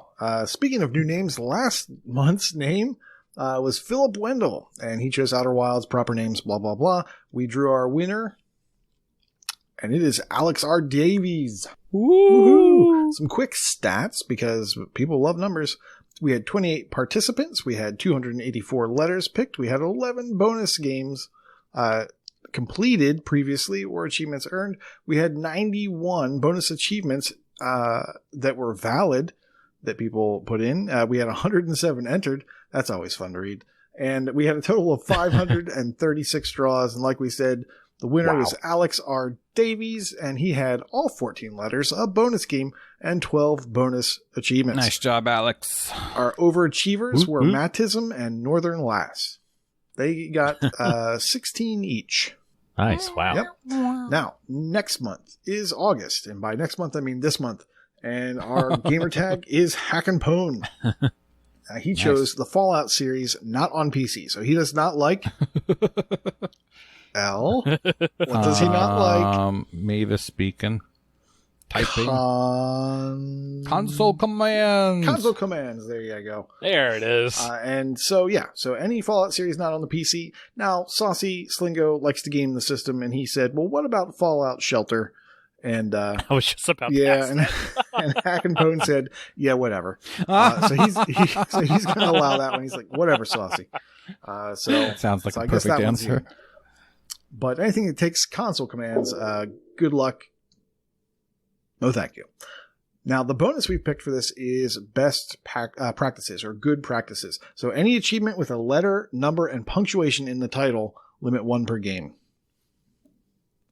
Pick a secure password, everybody. Password is Taco Bell.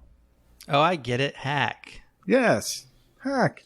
And before you okay. ask, because people have asked. I did not get that bonus. People have, oh, sorry. Okay, well. I thought it was obvious, but okay. Now I There got we it. go. Okay. You're picking a solid, a secure password, everybody. You're picking a number, you're picking a letter, you're That's picking good. punctuation. No, that's a good bonus. I you like can't spell out the number because that's letters. it. How? Okay. Roman If you spell the numerals. word one, O-N-E, that's 3 letters. So that is not a number. I'm looking for A through Z. It can be capital, can be lower. It doesn't matter. It's all in there. You're looking for 0 through 9, anywhere in the achievement title. Capital, No lowercase. Roman Any numerals. punctuation besides the space. So we're looking for periods, exclamations, any sort of brackets, quotes, whatever. Semicolons, colons, they're all good. Hyphens, love them.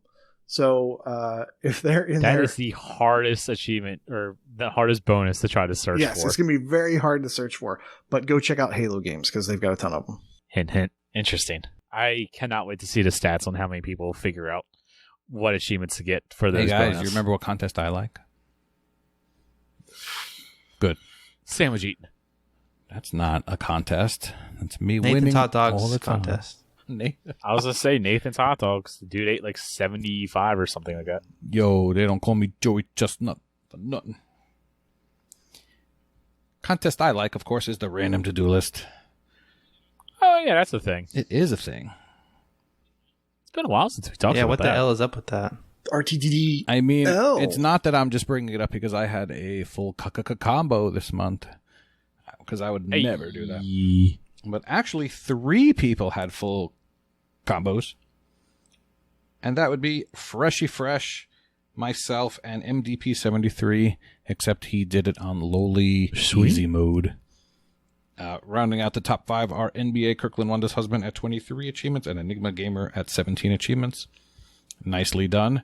To remind everyone, to join the random to-do list, you have to go into hashtag role management, and then you have to opt into RTDL, correct? That's an opt-in channel. Yeah. Mm-hmm. Yes. You don't have to do that channel to participate, but ZZ Urban Spaceman, who runs the thing, hangs out in there. There's a fancy bot that shows when achievements are unlocked from your lists and when new lists are generated and when they're re-rolled. It's pretty cool stuff. I believe you at RTDL-admin, and there's 2 or 3 people that have access to giving you lists now. It is not too late to join for August. You can join at any time. And I think it's getting close to where we're going to want to run a team RTDL again. Maybe as early as September. We're going to talk about it. Tell us you want it. If you're interested in it, at L in the Discord. That way he gets an idea of who would be interested in it. All right. And the last contest we want to remind you about on a monthly basis is Street King. That is a thing that Skeptical Mario is tracking. He is tracking all of your 10-day achievement win streaks. And again, just like RTDL, you can opt in pretty much at any time. He'll look at your history, but we are nearing the end of the year, so it will be hard to catch up if you've just had one big streak. But just to shout out the top 7 gamers for no particular reason, 7. We have starting at the top, we have J Black at 13 streaks, Facial LaFleur and AZ Mongoose at 11, P-Tart and Freaky RO at 10, and Skeptical Mario and myself at 8. The totally standard, always done top 7. Yeah. I like it. And that will do it for contests. Speaking of no longer contests, we did our patron drawing, and our winner this month is Michael KV. Nice. Woo! Tell us what he won. Thank you so much. Yeah, buddy. What do you win? What did he win? He won a money. He won a money. He won a money. He won a money, and if you want to win a money, Exactly. You can be entered into that drawing for a money if you just sub to us on Patreon. Check out the show notes for the links, and yeah, you get entered in a drawing, and hopefully we got plans. We got lots of staff plans. meetings now, and hopefully we got some patron exclusive content in the works. We have some Patreon content. We have been slacking on that, like he said. We want to get back to doing some more content for you guys to reward those who generously support and help the show out. And then also, don't forget, you get into the patron VIP room, which is super secret Discord. That's right. Yeah, there's a Discord channel for patrons that is active, and you have some other perks where you can get like your own emo, you can get your own color in the Discord. And back to the content thing, we're gonna be making new content. We haven't in a little bit, but that doesn't mean you can't see the backdated content. You can just come on the Patreon and you can see everything that we've put out there, no matter how long ago that was. So. And patrons are the ones that influence the show. Whenever we have an idea or whenever we need opinions, we go to our patrons. They help mold this. So thank you all to those that help support the show. Couldn't do it without you. But with that, it is time for Brag Camp. And just as a reminder that if you want to be on our radar for milestones, then please friend the TA profile AH101 pound 4639 because some dingus won't give us the AH101 profile on TA. Dingus? You really are dingus. vulgar today. You're the new vulgar. Vulgar fufu. All right, looks like I'm leading off today. Wow. You are leading off today. I'm usually the rear end. Don't worry, you're still the rear end of the show. Proclamation point. Capricios. Alpha Seagulls got 25 completions. Ahizo, 350 completions. Kingsman, 450. Lego Head, 600. And Jimbot UK, also 600. All right, completion percentage. Mr. Alpha Seagulls got 25% after his crazy bean dive. Death Dealers also did a bean dive. I believe. I don't know. I'm surprised she's up to 46% already. Triple Triad. Well, Vicky's a machine. Triple Triad's another crazy guy. More on him later. 68%. Elroy OMJ. Love that guy. Love that guy. Yes. He's at 75%. Not to be outdone by Waka Pale, who is just delightful. Come on, guys. I know it's late. Oh, this is easy. Also 75%. They should have a challenge to get to 76% first. And Tony Coconuts. African or European. TA ratio of 2.3. Wow, that's pretty good. That's a really good ratio. You know what's also really good? 10-day streaks. And leading off on 10-day streaks is Triple Triad again.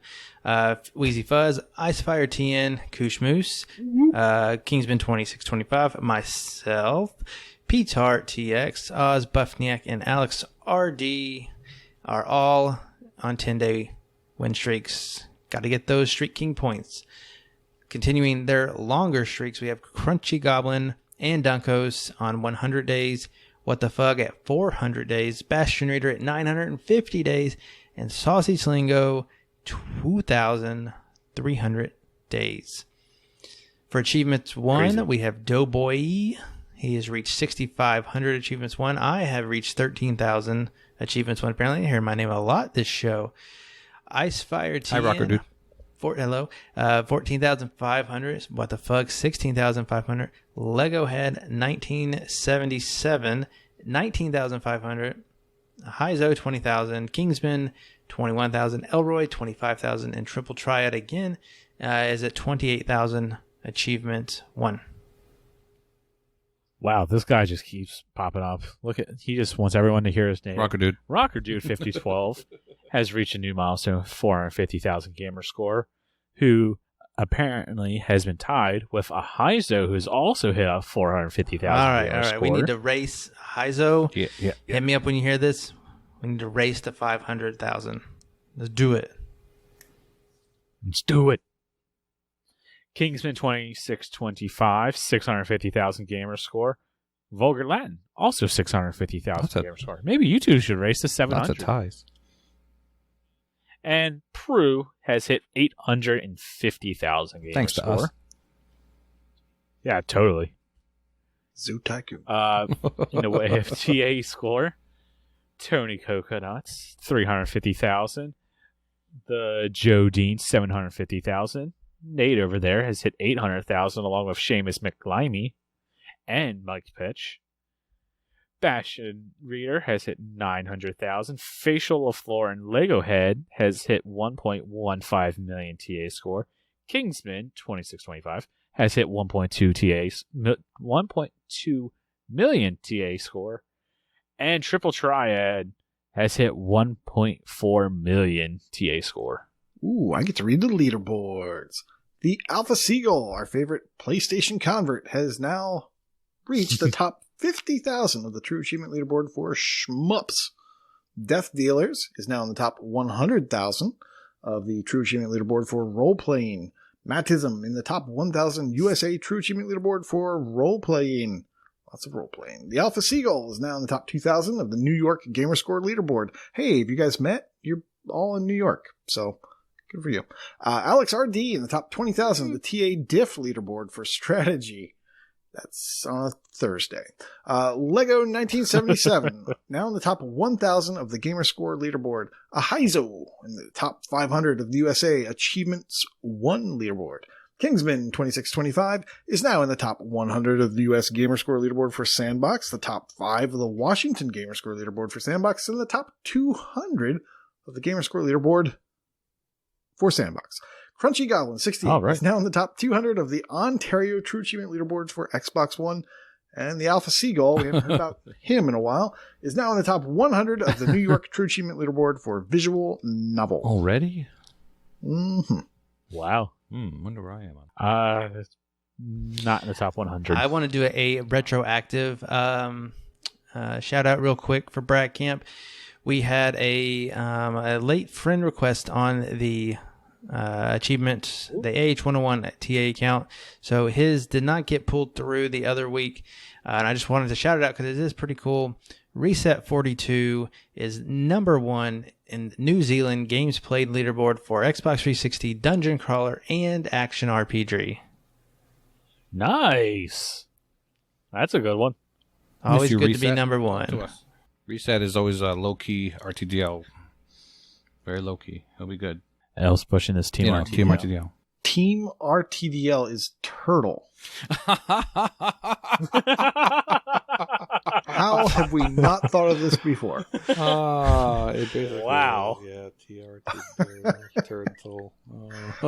Seriously, how have we not seen that? How did that not happen before? Okay, sorry. Just save I like Turtle for a future episode title. Oh, man, that's good. That was great. All right, well, that will about do it for this portion of the show. Coming up, we got a bunch of different segments. Be sure to stick around for those. If you enjoyed the show, be sure to, check out all the different socials. We're on Twitter at Achievements101. If you're not in the Discord, what the heck's wrong with you? Discord.io/AH101. It's a good old time. Get in, get involved. It's awesome. We mentioned Patreon. Patreon.com/AchievementHunting101. If you can help us out, we greatly appreciate it. And Twitch. We're streaming a ton over on Twitch. Yeah. Nearly every single day we have streams going up. If you have Amazon Prime and you can sub to us, it is completely free to you and it helps us out. It's a free way to help out the show. We would greatly appreciate it. One highlight for the Twitch this week is Corey's going to be doing a ID at Xbox Power Hour. You got any idea what you're going to be playing? I do. So every Thursday I stream for a couple hours, and I like to do some ID games that we have. And this week in particular, I'm extra excited because we have Skater XL on deck. Oh, I see what you did there. Oh, man. And I'm excited for I'm that. just going to tease you a little bit. My stream will be 100% better. If you've ever visited during my stream before, it's going to be a different show this week. So I encourage you to tune in. So excited for this. Costumes. Maybe. He's going to be on the Tony Hawk ride. Live surfboard. Skateboard. Surfboard? This isn't Kelly He's going to be Slater now. surfing while he... That was a good game. So yes, I got a new PC. Well, I should have it by stream day, hopefully, and my production value should go through the roof. It's going to be awesome. So it came from Game Pass Tuesday, Cooperative Dissonance Wednesday, Corey's thing with Power on Thursday, and Kenny on Friday. This Friday, Gems Crew, come check it out. It's Mythic Friday, Gems so Crew. I'll be opening up over 6,000 chests. So I've saved up a lot of keys. Wait, individual Hopefully we get chests, something good. 6,000. Well, no, he'll do them a couple hundred at a time. Yeah. Like what kind of keys? You have any? There's an option to open like What kind of 500. You have any at a planned time. guests? Like skeleton keys, Alicia keys, Florida keys. What's going on? Turkeys. You got to come to the stream and find out. All right, I'm down. I totally doubt that. You hate that game. No, All right. I'll be there. That's it for us. Thank you guys for listening. Like I said, keep listening after the beeps and boops that you're about to hear. We got Bean Divers Bean Divers Unanimous coming up.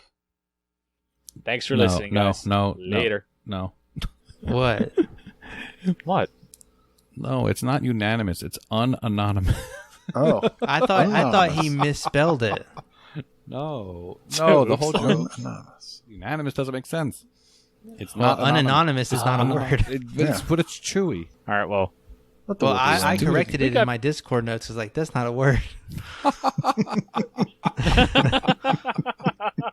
It had the red squiggles. It's Chewie. We got something with Chewie coming up and bean diving. Check it out. It was great. Oh, boy. You're going to love this podcast. It's unanimous. Or unanonymous. Bye. Class dismissed. Chief of the watch, sound the dive alarm. Pass the word along to 1MC. Main valve. I shall pass you the word. Dive. That is affirmed. We are in a dive. We are in a dive. Abort. Dive. Dive! Everybody in! We're going under! Oh, well. Who wants to live forever?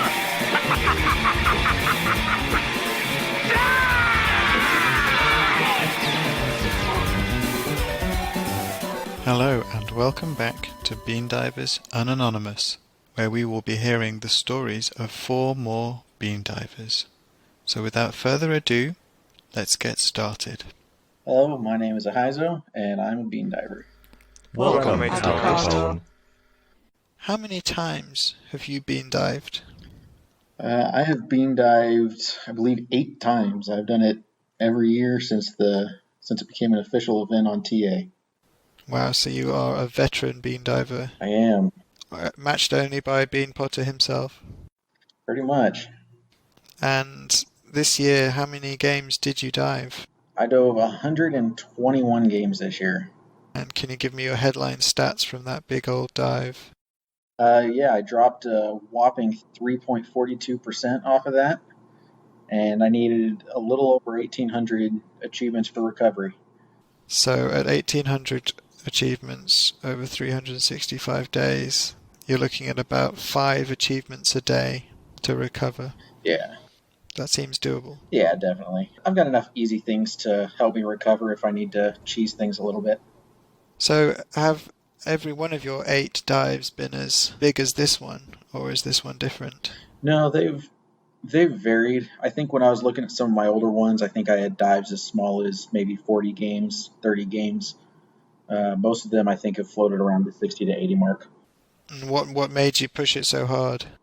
Normally when I do these, if I find a game that I have that I want to dive, but it's going to take more than maybe an hour, I just skip it. This year I decided I wanted to get my game collection down to the point where I did not have any unstarted games in that collection. So that meant deleting anything that was from Game Pass or EA Access that I just didn't want to play, and diving absolutely everything else. So you went full dive? I went full dive. Wow. So you pretty much answered the next question, I think. So how would you characterize your dive? So you've said it's pretty much all of your unstarted games. Did you notice any kind of patterns with those games? Was there a lot of easy stuff, AAA stuff? It was mostly smaller games, things that I definitely remember picking up on sales as kind of a, oh yeah, I'm sure I'll get to that eventually sort of thing, and it's $8, so why not? There's a lot of things like that, a lot of Game Pass stuff. That was, I believe most of my stuff was Game Pass. Oh, so you're playing a risky game there. Diving Game Pass games Oh, yeah. is a lottery, right? I'd love to live dangerously. So, out of the 120 odd games that you've dived, which game stood out to you as the one that you think, I want to go back and play that game? Number one would probably have to be Jurassic World Evolution. It was can't recall if it was Game Pass or Games with Gold. I believe it was Games with Gold late last year. Yeah, it was. From my brief time playing it, it's you build your own Jurassic Park, and it felt like a spiritual successor to, I don't know if you've played it, but back on the original Xbox, there was Jurassic Park Operation Genesis, which was the same thing. You got to build your own Jurassic Park, you raised your dinosaurs, you went out and had to put them down if they started going crazy. It's basically a much cooler roller coaster tycoon.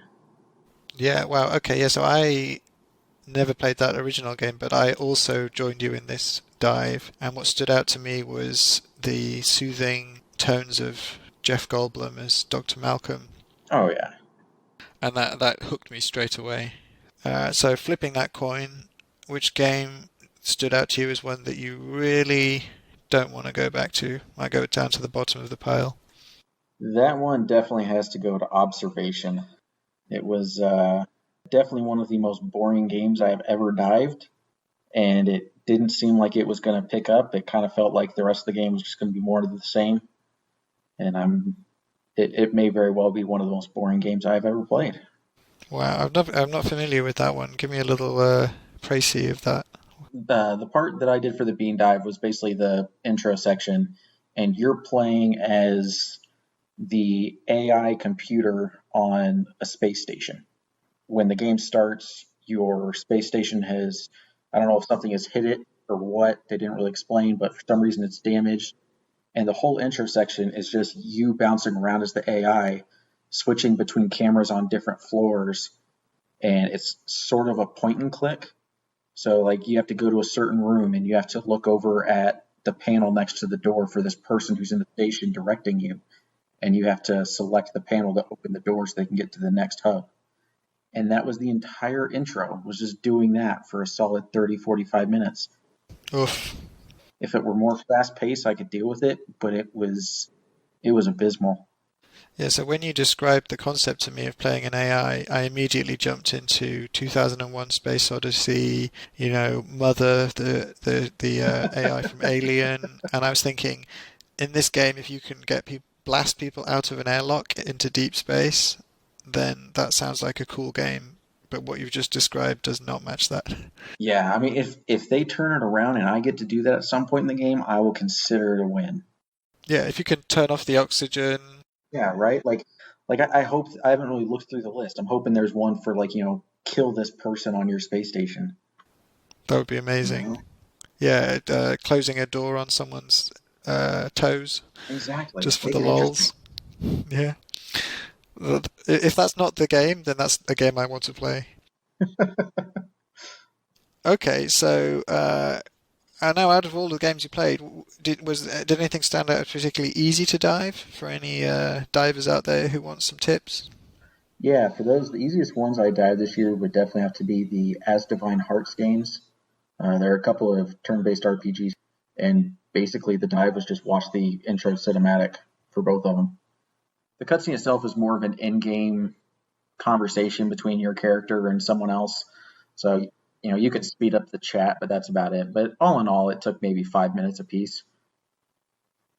Excellent. And then flipping that around, I'm assuming the answer could be observation, but which game did you find the most arduous to dive?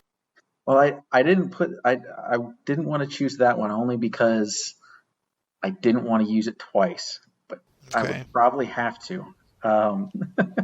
It's close between that and Plants vs. Zombies Battle for Neighborville. That one mostly just because I spent a lot of time trying to do one achievement and I couldn't figure out where the heck I was going, and the guides I found were not helpful at all in directing me. And so after trying for about an hour, I just said, I'm just going to go complete quests for a while and hope that I eventually unlock something. And that's what I did. Nice. So how long all told did that take? I think I put probably hour and a half, hour 45 into it. Oh, wow. Yeah, that is a long time not to earn an achievement up front. Playing games like that, you start getting the itch, the withdrawal symptoms start kicking in. You think, I've been playing this game for an hour and a half and I've got nothing. Need that bleep bloop, man. Well, we think we're looking at probably about 5 achievements a day on average to recover, and that's without starting any new games, which I know is a tough ask. Do you think you actually have a reasonable chance of recovery this year, seeing as this is your biggest dive ever? Yeah, I think so. When I was first looking at it, when I first saw the numbers, I'm in a streak right now that's only been going for about 6 months, and it's got almost twice as many achievements as I need for recovery. So I definitely think I can pull it off. Obviously, I've done a handful of rats and ACAs and Minecraft stacks and things that certainly impacted that, but I think I can pull off 5 a day as long as I'm trying to keep my streak going. So after all of this experience every year diving, I mean, you're a veteran now. I'm assuming you're planning to dive again next year, regardless of recovery. Most definitely. The only way that changes is if for some reason I just decide I don't want to do achievements anymore. Now it's time to get a little ponderous, a little hypothetical. Why do you think that we bean dive? Well, the easy answer is that we have a user on TA who is an absolute madman and roped everybody into his madness, and then somehow convinced Rich to turn this into an official event. That madman, for anyone who doesn't know, is the one and only... That is Bean Potter. I think I've seen more people who dive for just the general challenge of seeing if they can recover rather than trying to knock games off their own playlist like I did. I think that tends to be the more common background to it for people that I've seen. It's just they just want to knock a bunch out, see if they can get a big number for recovery, and then pull it off, regardless of how many games they start. Okay, thank you very much for sharing with us your bean dive story. Yeah, thanks for having me. Hello, my name is Northern Lass and I am a bean diver. Welcome Northern Lass. Please tell me, how many times have you bean dived? This is my 4th year diving. I didn't recover last year, but I recovered the first 2 years. Okay, so you're not quite a veteran, but you've done it a few times. Yeah. And tell me, this year, how many games did you end up diving? I dived 200 games, which was an 8.94% drop, and I need 2,858 achievements to recover. 200 games, that's quite a fair amount. I think the last time we spoke you were at like 116, so you really jumped up the numbers there. Yeah, I think I got to about 173, and then I thought I'm going to just buy a few more games to get to the 200 mark, because I've put myself under a bit of pressure. I thought, well, if I'm going to be on this podcast, I best, try and get up there in the top 10, which I keep checking TA, and I'm still in the top 10, I think. That is impressive, actually, because people have been hitting it really hard. And now the event is technically over, people can continue diving. I saw there was a 600 one up there, but to get 200 in a few weeks is pretty insane. So I've done a bit of head maths, and it's looking like you're looking at about 6 to 7 achievements a day in order to recover. Does that seem possible? Yeah, I think I'll probably do quite a few binge sessions to get some achievements. I've already done quite a lot through your competition. Yes, yeah, you did some impressive scoring there. Yeah, I wouldn't normally play that much, I don't think, but I did quite a few easy games already. So how would you characterise your dive? There's quite a lot of games, so I'd imagine there's a lot of variety in there, but was there particularly lots of easy games, AAAs, Game Pass? I tend to buy a lot of games in the sale, so I had a big backlog of easy. I typically tend to play ID games. My favourite games being point and click and puzzle games, so I've got quite a few of those on. I dived quite a few of my games with gold and Game Pass games where I thought I could complete them as well, or have a good attempt. 200 games, it's a lot of games. Might be hard to remember all of them, but did anything really stand out that made you think, ooh, I want to get back to that one? I've been wanting to play Blackwood Crossing for a long time, and I bought that probably 2 or 3 months ago, so I'm quite keen to get back to that. That's probably the one that I do want to play the most. Oh, is that the one with the girl on the train and her brother? Yeah. Yes. Okay, yeah, I remember that one. It's pretty decent for what it is, like an indie kind of adventure walking sim puzzle game. It looks very interesting anyway, so I've seen quite a few people streaming it, so I'm interested to just get into the story myself. I'd imagine amongst all of that there was also some pretty shocking games as well. Did anything stand out as something that you just wanted to avoid going back to? I probably will not play Robocraft Infinity, because I just wasn't really interested in that at all. What kind of game is that? I think it's a game where you build robots and battle them, I think. But to be fair, it was just the tutorial was the first achievement, building a robot. And there was another one as well, which was building some kind of go-kart, which seemed to take forever, which I probably will not go back. I think that was an ID game. I can't remember the name of it. So unmemorable that you can't even remember the name. Exactly, yeah. You're almost a veteran diver. You've dived quite a few games now. And Bean Divers are always looking out for the ones that are the quick and easy ones to pop. Did anything particularly stand out as a really easy dive game? Mushroom Quest, that popped the first achievement when I started the game. I had quite a few which popped when I started the games, and I went back and tried to find them, and that was the only one I could find, but I'm sure there was a few others. Okay, yeah, so some of the other like Ratalaika type games probably similarly easy to dive. Yeah, probably. Yeah. Okay, so the flip side of that one is, was there anything you just was really difficult or time consuming to dive, or anything that you just passed over because you thought, oh no, can't be bothered with this? Degrees of Separation took me over an hour to dive, and I kept playing that and thinking I must be close to the end of the level, because it was one that you had to collect loads of collectibles in the level, and I'm not sure I went for the quickest achievement, but it seemed at the time the easiest one to get. Yeah, so I tried to dive that one myself last year and ended up just giving up because I was like, where is this achievement? And I moved on to other things. So yeah, I'm with you on that one. It was it comes across as quite a short, easy game according to the ratios and the time estimates, but that first achievement, oof. Yeah. You're saying it took an hour? It took over an hour, I think, yeah. And I kept thinking I must be near the end of this level. And it just seemed to go on and on and on. That was the only one that I can remember took a long time. I played some Kingdom Heart ones. They were quite long, but mainly because though the intros there's quite a lot of long intros on those games that you've got to sit through. Oh, unskippable cutscenes. Yeah. Oof. Yeah, I mean, if you're interested in the story, then that's fine if you're just wanting to play it normally, but us Bean Divers, we just want to get in and out and come back to it another time.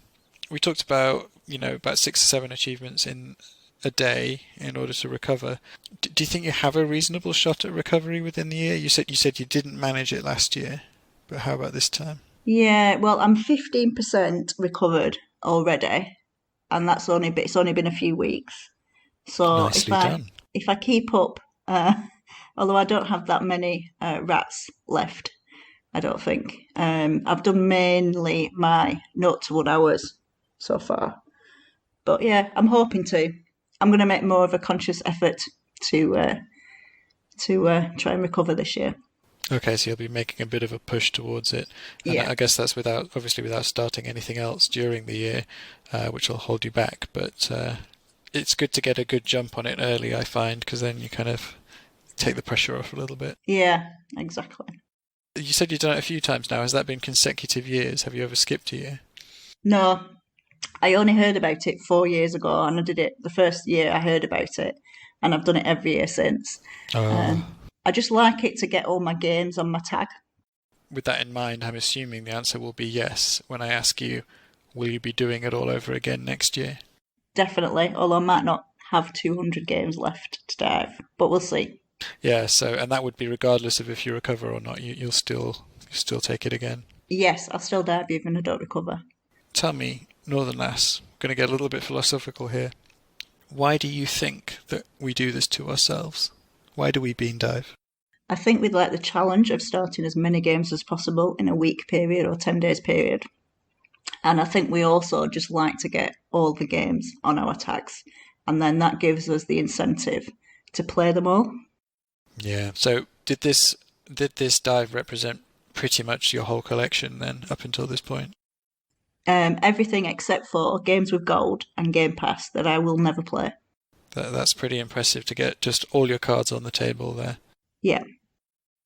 Nice. Okay, well, Northern Lass, thank you for sharing your bean dive story. You're welcome. Hello, my name is Fug, and I'm a bean diver. Welcome, Fug. How many times have you bean dived? Looking back, it looks like I've had 5 of the official ones starting in 2016, And my most recent one is this year, obviously. And then I've had 3 more that aren't official ones. So you've had some off-the-book bean dives as well. Yeah, can't help myself. Is this your biggest bean dive so far?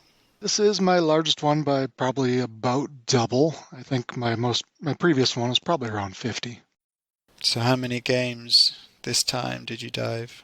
This time I had planned on 100, but I accidentally went over, so I got up to 120 and decided that was a good place to stop. Did you accidentally go over by literally starting a game by mistake, or just because you couldn't stop? I think I just miscounted. I thought I was getting close to 100, and next time I looked, I was like 102. It's like, well, time to find a new place to go. Fair enough. Okay, so 120 games. What did that represent in terms of your completion percentage hit? It dropped me 7.19%, from 69.15 to 61.97. And how many achievements does that represent in your recovery? I'm not as bad as some people with that many games, because I dove quite a bit of easy stuff. So that represents about 1,850. Okay, so head maths tells me that is about 5 achievements a day to recover, which actually sounds pretty doable. How would you say you characterize your dive this year? I'd say I started off with just a whole lot of garbage. I did a bunch of Radalaikas, a bunch of other easy stuff that might have been an hour or less. I did all of the Arc System Works games, so those are super easy. After that, I followed with some mid-level stuff that looked like I'd enjoy, a lot of episodic stuff. And then I finished off probably the last 20 to 30 with quite a few AAA games that I thought I would really enjoy. Out of all the games you dived, which game are you most looking forward to going back to? Well, I think there's a couple. I've got a couple of the Assassin's Creeds, the newest ones that I dove. Watch Dogs 2, Star Wars, Jedi Fallen Order, and Ghost Recon Wildlands. So obviously I'm biased there, and I would say Star Wars is the one you should go for next. But of course. I dove that one myself, and I found the whole opening sequence just balls to the walls action. Was there anything that you played that just you think, I'm going to stay away from that unless I'm forced to play it? Well, the ones that I thought seemed like a good idea when I dove them, but now I'm not 100% sure, is I dove all of the Arc System Works, so those Japanese ones that weren't released here in the US. And what I found out is some of them are actually written in Japanese, and there aren't any good guides, so I'm not looking forward to that. Which of those games? Some of those like River City Ransom and I think Double Dragon, and some other ones that I just don't know the name of them because they're written in Japanese. So you've dived quite a few games now over the years, so you probably know which ones are quick and easy dives. Did anything stand out this time as something that was really easy to pop? Well, basically those same Arc System games. There's like 6 of the 10 achievements on every one of the games is just changing a setting, so pretty much you immediately load the game up, pop it, and start the next one. So I could never get my head around why they would make achievements for doing that. I get a lazy list, right? Mm. But to me, a lazy list is start the game, get your first kill, die the first time, it's just lazy stuff. Why would somebody think, let's reward people for going into the menus? I really have no clue unless, these games are that hard to actually add achievements to. I don't know. That's a good point, actually. So maybe it's about they can't get into the game code to kind of track things. So the menus are the only things they can track. I mean, each game does have several game-related achievements, so it might just be lazy. It's a possibility. Okay, so flip side of that one is, did anything really stand out as being particularly time-consuming or difficult to dive for people to avoid in the future? No, I mean, I think there were some that were somewhat time-consuming. I don't think I had anything difficult. Some of the Assassin's Creed, the Jedi Fallen Order, took a little bit, but nothing outrageous. Is there anything you skipped over because it wasn't for you, or did you push through and dive everything you planned to? There was one I didn't. It was called Baron Furwolf Fly. You're just flying this plane around, and it just didn't seem like something that worked well with me. There was another one that I also skipped just because the dive was too far in and I just didn't want to go that far. And I believe that was Degrees of Separation, where you have to collect all of the collectibles in the first portion of the game, which was going to take a while. Yeah, so that's the second time that one's been brought up as being longer than expected, I think, is how I would describe it. It seems like a good game. It's just a bit to dive it. So all things considered, do you think you have a reasonable chance at recovering this year? I don't see that it should be terribly difficult. This is probably twice as large as the largest bean dive I've done previously, but usually I am able to finish them in 5 or 6 months, so I'm hoping I can get it done in a year. Nice. Will that be a concerted effort, or just kind of let it happen in the background? It's kind of a little bit of both. I'll do other stuff, but I will definitely be looking at games that I've dove to try to get them off the list and try to clean them up. Nice. Will you be jumping back in the saddle next year? Will you be diving again? I'm a glutton for punishment. Of course I will. Why do you think that we do this to ourselves? Why do we bean dive? Well, I think as the type of gamers we are, stats is kind of our drug of choice. So we kind of look for that dopamine hit anywhere we can get it, and this is just another dopamine hit. And also, we're idiots. That is a fair assessment. Thank you very much for sharing with us your bean dive story. Thank you.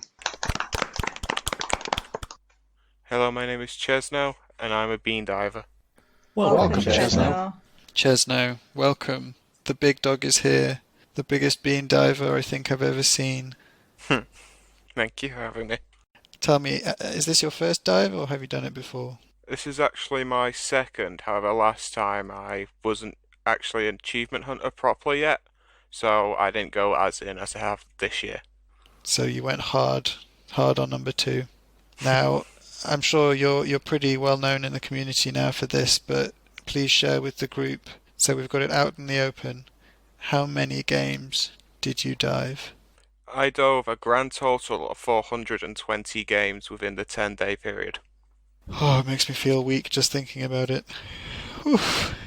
420, and that's over 2 weeks as well, so you really crammed it in there. What percentage drop did that represent on your completion? Only a measly 12.94%. Wow. So not as big a drop as some other people with lower dives. Was that because you already had quite a few games on your tag? Why not? We're already at the bottom of the barrel. Why not just see how far we can go? 420 games. How many achievements do you need to recover?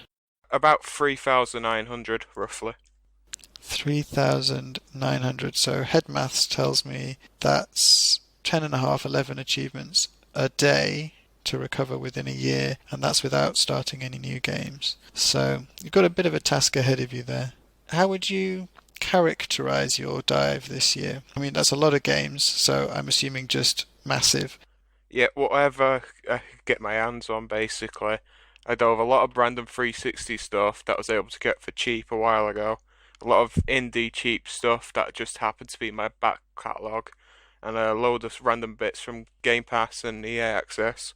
So did you you took the risk and dove some Game Pass stuff?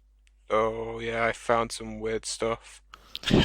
So you're not bothered about the risk of things leaving Game Pass and you losing out on those possible completions? Stuff like that on Game Pass usually go on sale a lot, and they always tend to go on sale when they're going off. So I'm not all too worried. If I intend on going back to the game, I'll end up picking it up if it ends up leaving. Makes sense. I mean, that's the real sign of a true diver. You'll be willing to buy the game even if you don't own it for free anymore. Did any particular genres or series show up a lot, or was it just a complete mishmash? I dove nearly every Call of Duty, a bunch of FIFAs, and all the BioShock games. Well, so you mentioned BioShock there. Is that the one you're most looking forward to going back to, or any others? It's on my list. The number one on my list is the one I'm currently playing at the moment, which is Anarchute. It's a game where you control a rebellion of adorable animals, including raccoons, shebas, and a bunch of other animals, and just take over the world from brainwashers in a rebellion, and it's really fun. I had never heard of that game, and now I immediately want to buy it. That sounds amazing. A couple of other things I've got on the list is Bad North, which is a sleeper on Game Pass. It's like a total defense game where you control small armies and you fight off Vikings from invading your islands. And then the last game I've got to put on the list is Slay the Spire.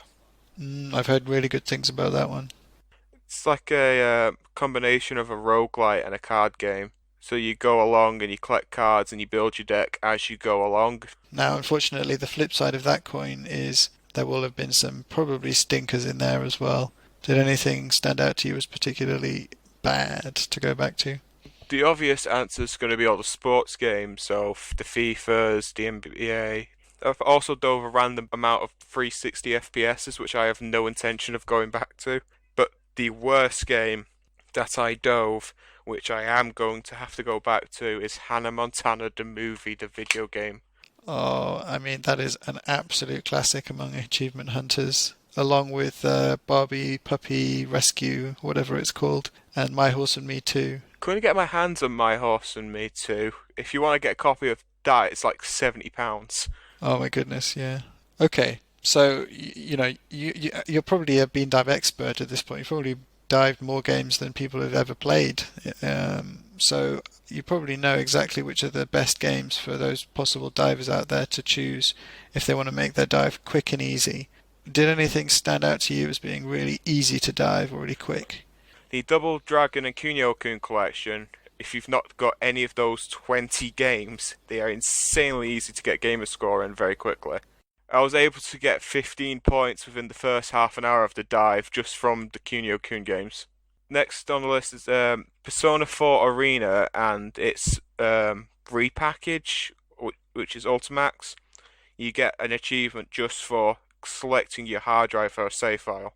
And then the last one I got on the list is Coffee Talk, which is very similar. You get it just for pressing the start button. Nice. You were going for quantity and speed, right? So did any games take you a particularly long time to dive, or did you just give up on some? I had a general rule: if a game took longer than half an hour, drop it, move on to the next one. If you can, come back to it later.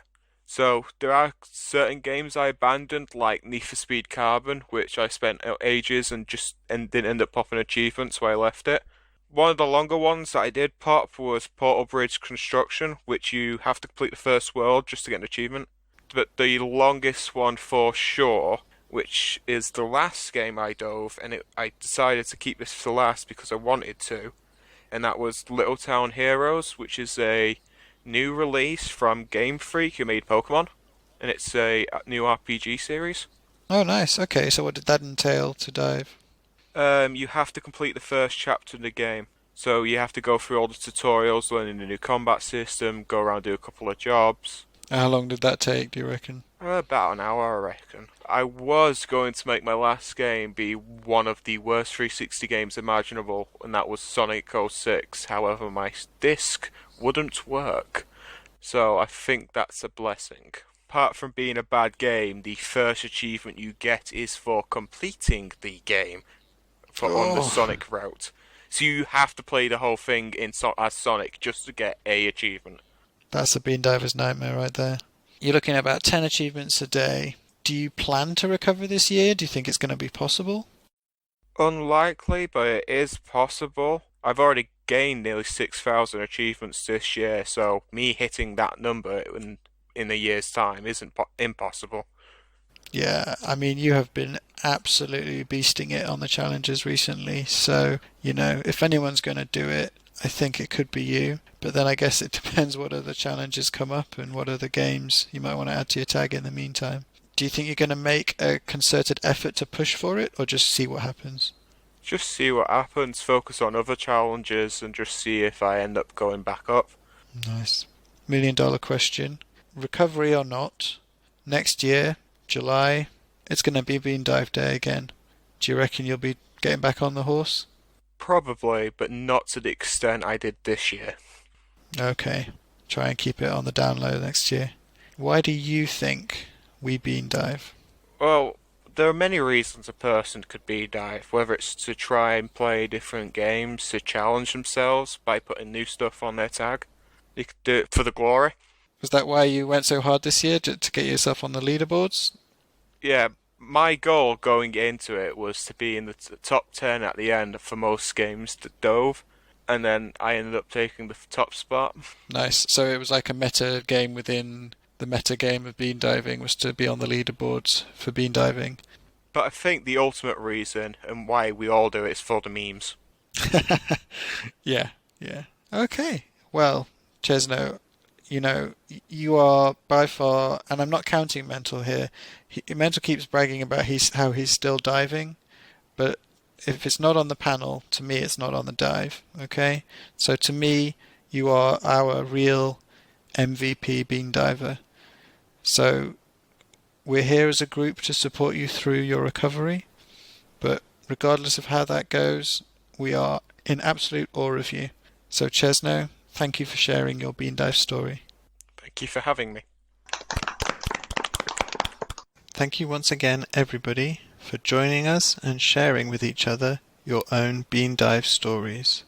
We hope you all the best on your long journeys to recovery, and I'm sure we'll be seeing you all again next year.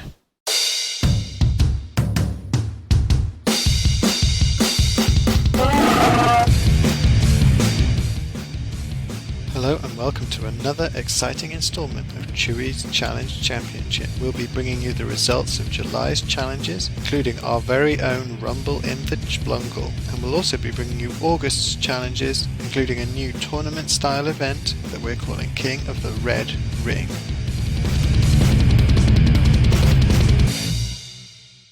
First up, let's get the mini challenges for July over and done with. We've already heard from some of our epic bean divers this month in the Bean Divers Unanonymous segment, and one of those crazy bean divers, Chesno, was planning on diving over 400 games. A group of us took on the challenge of trying to beat him at his own game, forming the Magnificent Seven. That included myself, Alex Davis, Death Dealers, Vulgar Latin, Fug, Dinobull, and FuFu. The 7 of us were hoping to exceed Chesno's total, and in the end we managed it, with a combined 481 games to Chesno's 420. But let's be honest, 7 people beating 1 isn't much of an achievement, but 420 bean dived games in less than 2 weeks truly is.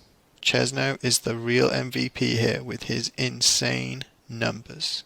In one of our more controversial matches, Freaky Row called in our show last month to challenge J Black to what seemed like a straightforward gamerscore match.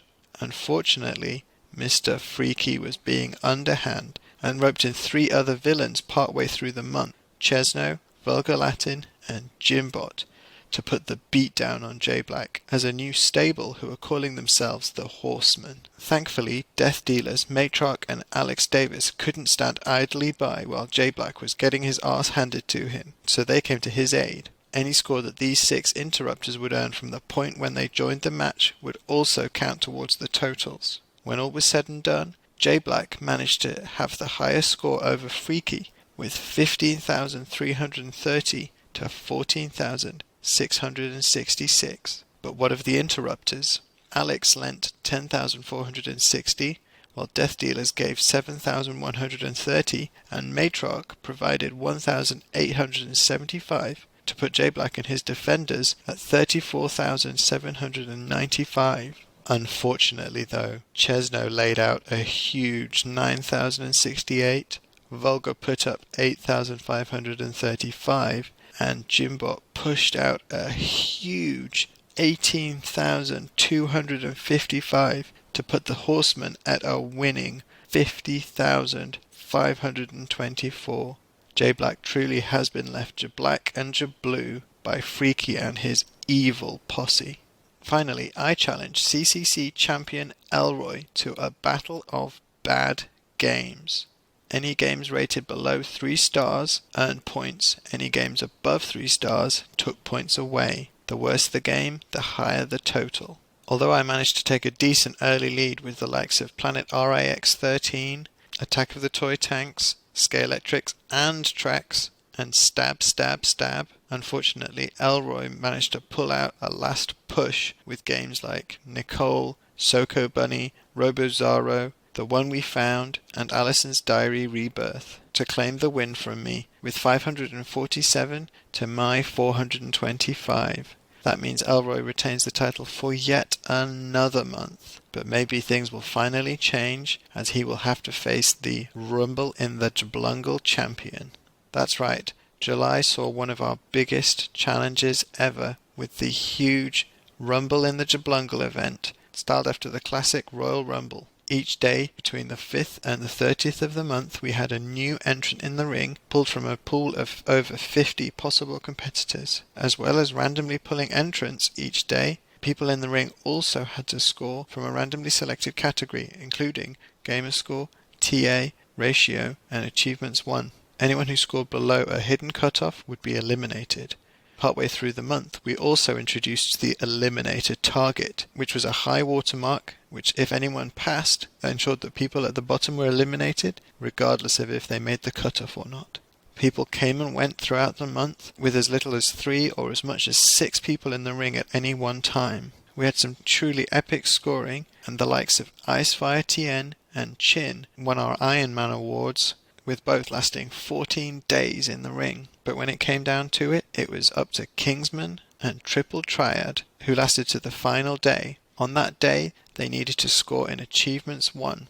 Kingsman pulled in a huge 195 achievements in 24 hours, but it was Triple Triad who doubled that total at a stonking 401 achievements, making him our inaugural Rumble in the Jablungle winner, giving him his title shot against Elroy in August. Thank you for everyone who took part in this event, either as a participant or as some of the eager people watching along in the Discord every evening. We hope you enjoyed it and look forward to some of the next crazy things we have planned over the next few months. With that craziness in the bank, let's see what we have planned for August.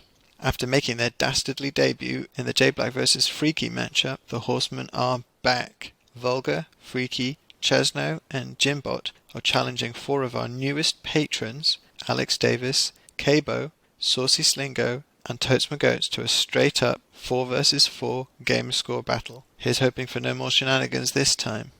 That's not all though. 2 of the Horsemen, Chesno and Freaky, are also hoping to claim the tag championship from Death and Taxes. That's Death Dealers and Vulgar. Yep, that's right. Chesno and Freaky are challenging one of their own. That just shows how low these horsemen will go. Vulgar's on the defensive again this month, as Hatton90 is challenging him for his Intercontinental Championship. Again, this is a battle for gamer score, with a twist that only achievements over 1.5 ratio count, so no easy scoring. As it turns out, Chipperpupper and Freemhole both have the same completion percentage in Destiny 2, but Chip would like to see that change, as he's challenging Freemhole to have the highest completion percentage by the end of the month. Rorker, Fufu and myself are continuing on with our skateboarding game challenge for most gamerscore in the genre between June and September. Rorker still holds the lead, with me in second and Fufu pulling up the rear, but let's see if August holds any more scoring potential.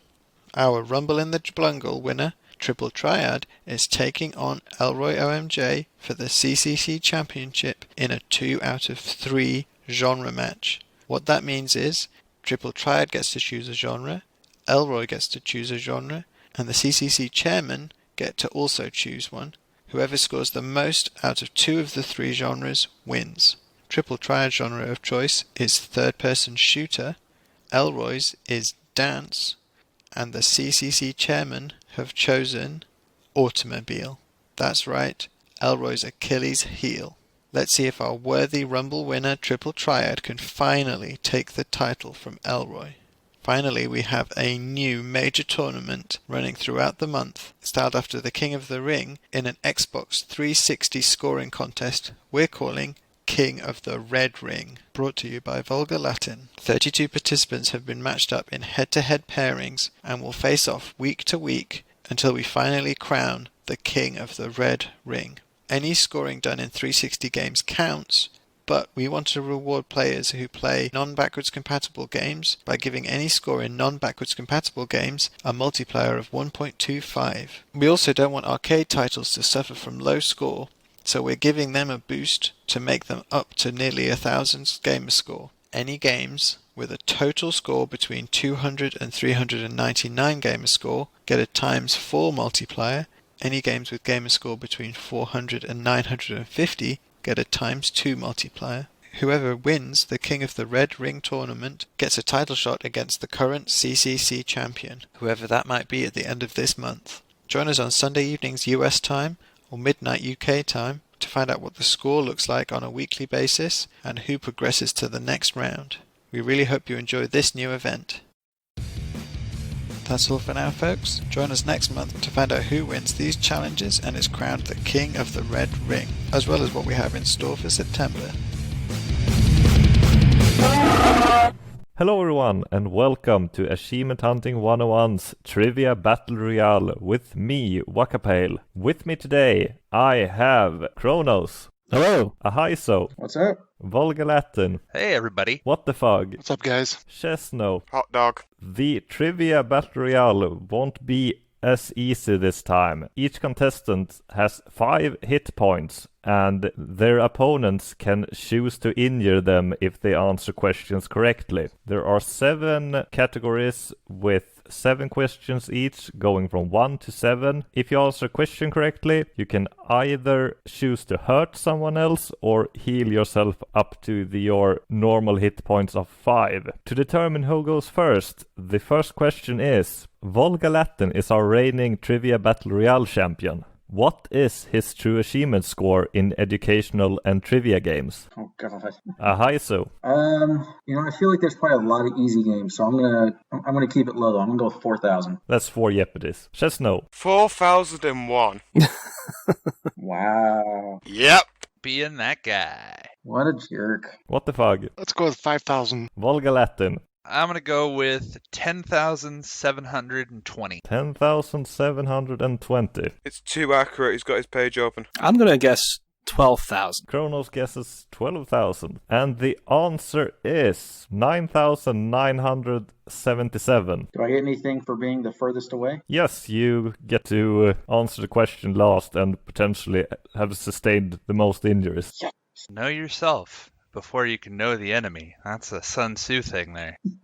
If you know heaven and earth, victory is assured. I've been single a long time. I know myself pretty well. And the turn order is Volga Latin, Kronos, What the Fug, Chesno, and Ahaiso. Volga Latin goes first. The categories he gets to choose from are Disco Dwellers, Time Travel, Puzzling Platformers, Devious Dreams, Unseemly Unobtainable, and Arcade Action. What category and what point value would you like to try? Hit me up with a puzzling platformer for 3. Does he have to declare the target now? No, he can declare the target after he has finished the question. Okay. And since he has at full health, he cannot heal himself. It's not every day you get to play as a dung beetle postmaster. Name the best pinball Metroidvania on Xbox One. It already has a name, but I believe it is Yoku's Island Express. That is correct. You do 3 damage. Choose your target. I'm going to hit Old Man Fug. Fug takes 3 damage and is down to 2 hit points. What did I do to you? Nothing, you're just there. Age before beauty. Volgar, there is a plastic bag and a map available for you to loot. Okay. You can only have one at a time. Plastic bag lets me take another thing, correct? It does, so you can also pick up the map. I will pick both up. There we go. Volga Latin picks up a plastic bag and a map. The map reveals the hidden category, and I think I'll wait with that until it's your turn. Fantastic. Kronos, you're up. Well, I feel like I have to take the time travel category. I'll take time travel for 2, please. The pilot Jack Cooper stumbles upon a time-traveling device in what I consider to be one of the best single-player campaigns on Xbox One. Name the franchise. Is it Time Shift, Halo, or Titanfall? Oh boy. Well, I know it's not Halo. Let's go with Time Shift. It is not. It is Titanfall. Gosh, these shooters. What is the shooter doing in the time stuff? To be precise, it's from Titanfall 2.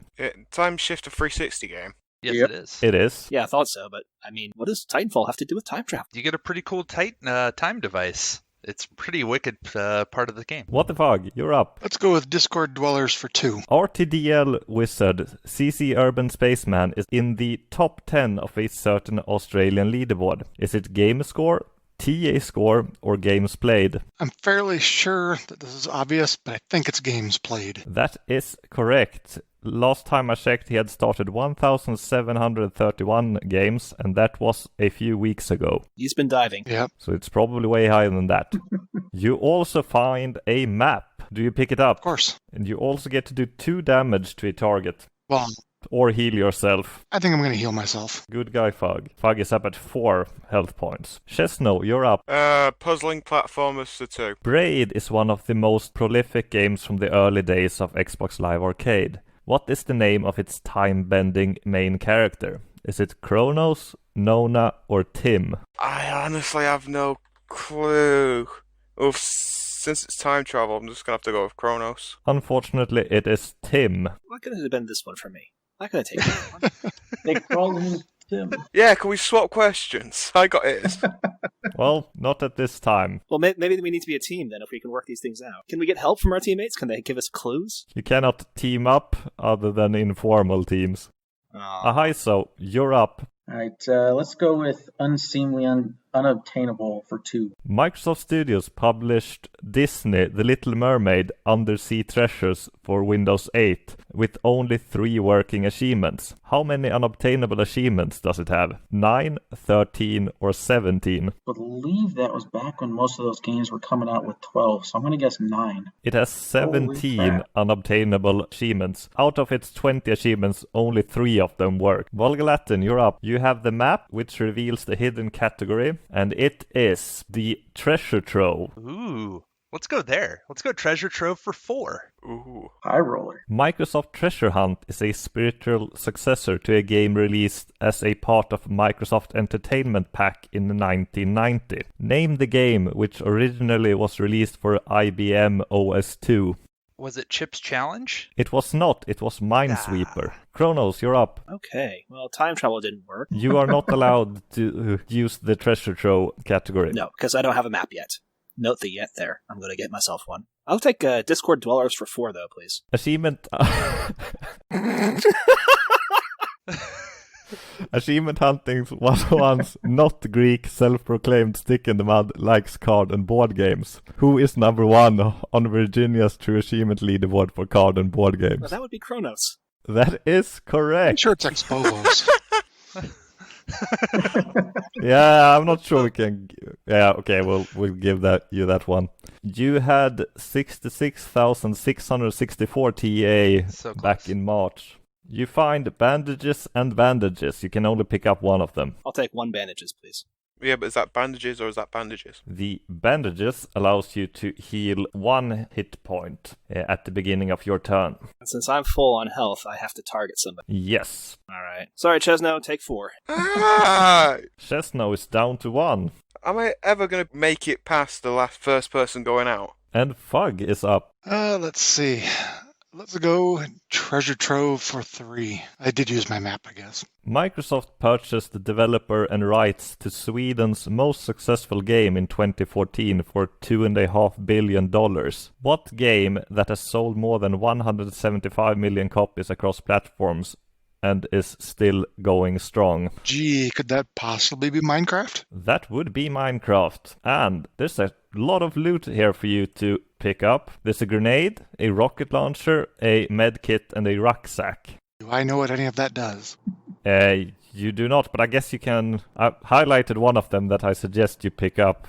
Okay, let's pick up the rucksack. It allows you to carry 2 additional items. Okay then. Meaning you can get all this crap. 2 additional ones? Alright, let's take them all. That's not entirely accurate. You have to discard your map to pick up all of them. Alright, sure, why not? Let's do that. There's a grenade, a rocket launcher, and a medkit. Yeah, let's do that. Discard the map. You're not allowed back in the treasure trove. Now, the grenade, when you use it at the beginning of your turn, all your opponents loses 1 health point. Ooh. The rocket launcher is a very deadly item. All opponents loses hit points equivalent to half the the next score value chosen, meaning if you choose a 6-pointer, you automatically deal 3 damage to everyone. However, if you answer your question incorrectly, you also hurt yourself. The medkit allows you to heal 3 hit points. Right. So you are very well equipped right now. I get to hit anybody with my question answered correct? You certainly should. That's obviously going back to Vulgar. Vulgar is at 2. Chesno, you're up. Yeah, arcade action for 3. Dirk the Daring attempts to save Princess Daphne in this frequently re-released 1983 arcade game created by Rick Dyer and Don Bluth. Dragon's Lair. That is correct. I've played on one of the original arcade machines before. It's a lot better there. And you can choose to pick up bandages or bandages. Can I have bandages, please? That was a mistake. Well, sure. That's random for you. What do you want to do with your 3 points? Do you want to hurt someone or heal yourself? Heal myself. Playing defensively. Chesno is up at 4 and has some bandages. Ahaiso, you're up. Let's go with puzzling platformers for 4. The Z-Axis Continuum has a title update dedicated to achievement hunters. Name one of the 5 gamers whose gamer tags are in the achievement names. Oh, God. You only need one of them. Shoot. I believe Dwaggy Knight was one of them. Is that your answer? Yeah. It was Dwagonite, Mark Hamfist, Forge, Estru44, and Failure Warning. So you got that right. All right. There's a plastic bag and some bandages. I'm going to go ahead and you grab pick them both of them up. Yeah. You have 4 points of damage to deal. Let's go... You know, we're going to make this interesting. Let's dome Vulgar. Volgar is down to -2. Love you, bud. And he is up. Huh? He needs to recover his health or he will be out. Let's go big. Let's go big and let's do this thing. Let's go treasure trove for 7. I'm so about to die.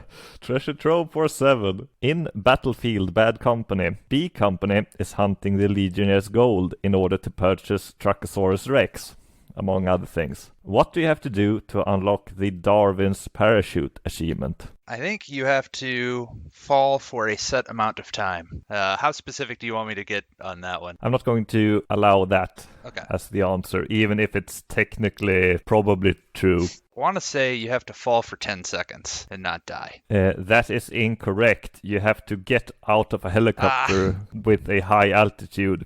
There is no parachute in the game. It will kill you unless you land in water. Yep. So you are Dead. out. First blood. It wasn't me. All right. Vulgar is out. Well, y'all suck. I hate you. I'm going to haunt you now, and I'll see you later. Kronos, you are at full health.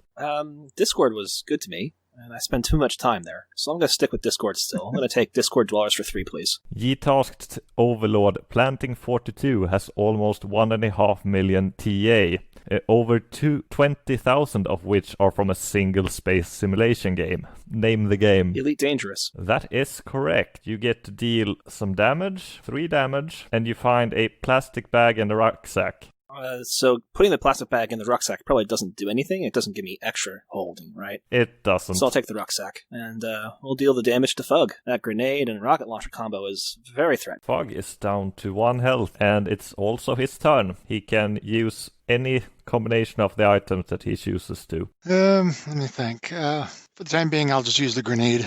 Grenade is used. Kronos is down to 4. Chesno is down to 3. And Ahaiso is down to 4. And let's go with... You can use more items if you choose I to. can? You have a rocket launcher and a Okay, then I'm medkit. using my med kit also. That puts your health points at 4.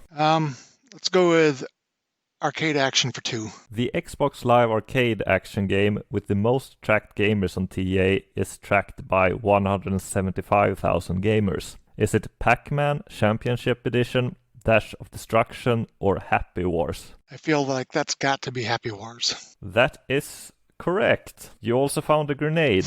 You can deal 2 points of damage, heal yourself up for 1. Let me see what everybody's got. Oh, let's do 2 points of damage to Chesno. I just got it back.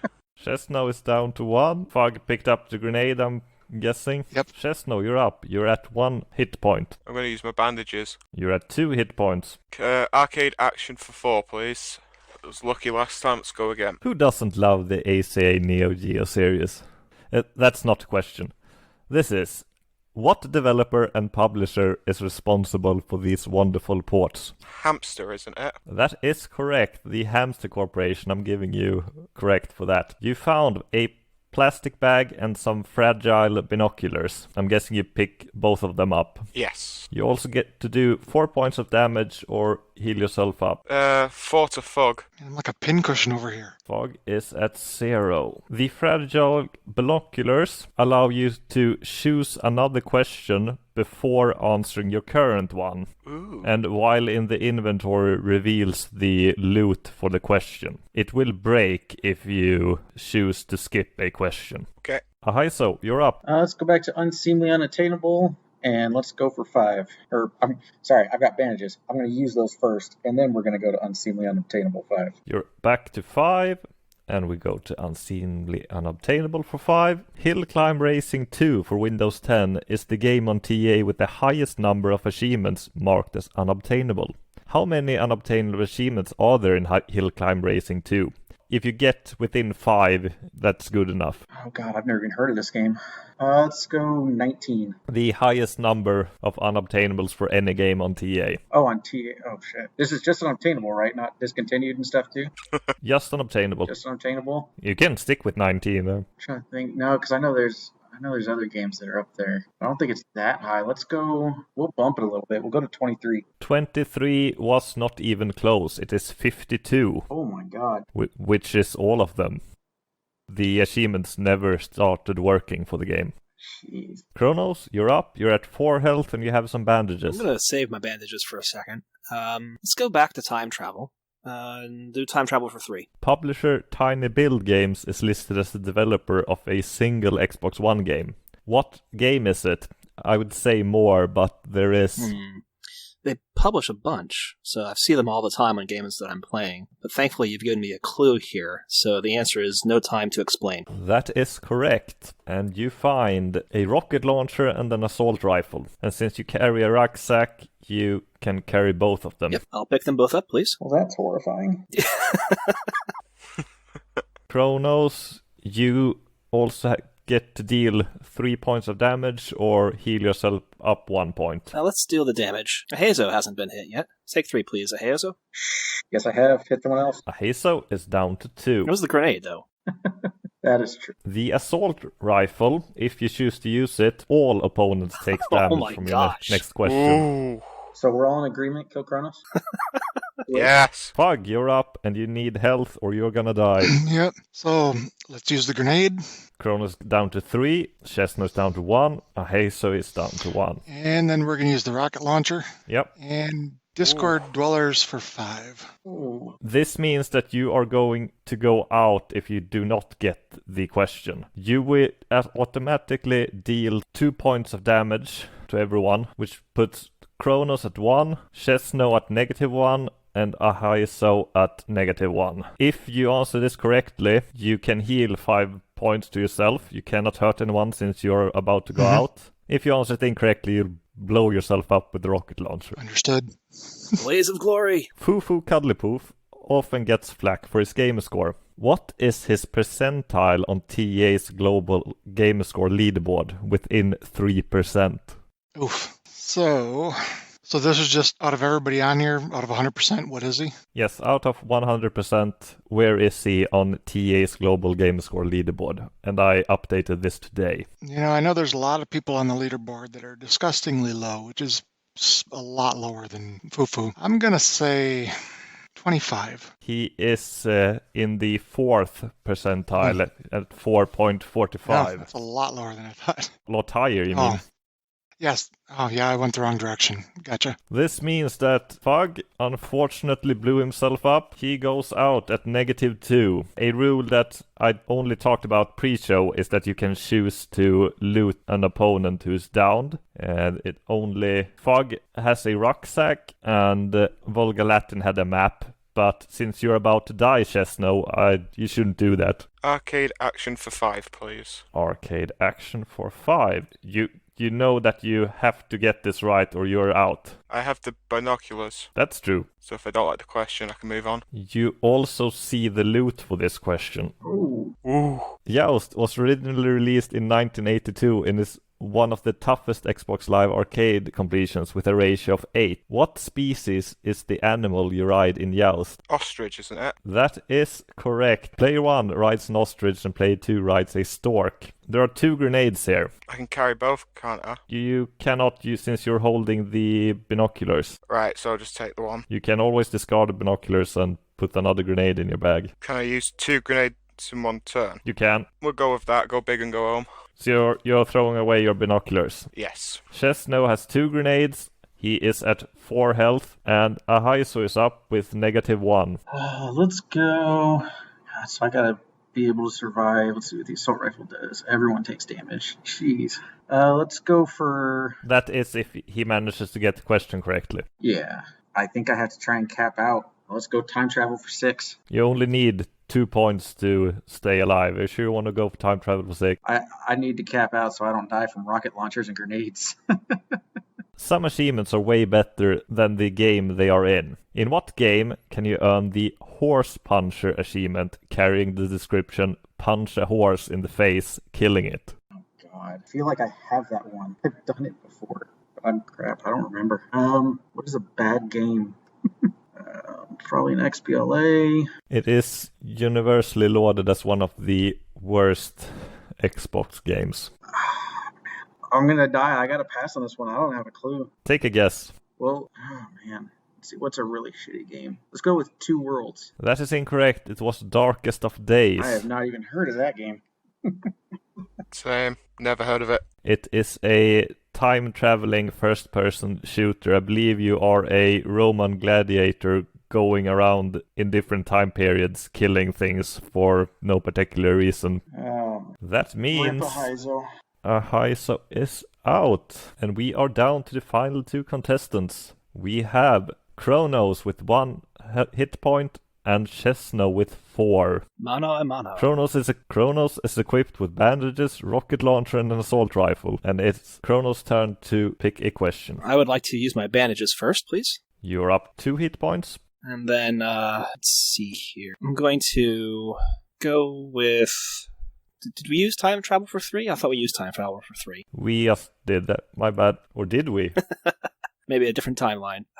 I'd like unseemly unobtainable for 3, please. Unobtainable achievements are collectively worth thousands of true achievement score. What is the median true achievement ratio of all achievements flagged unobtainable on TA? Well, this is really awkward because here's the thing. If they're flagged as unobtainable, they should have 0 TA because no one has earned them.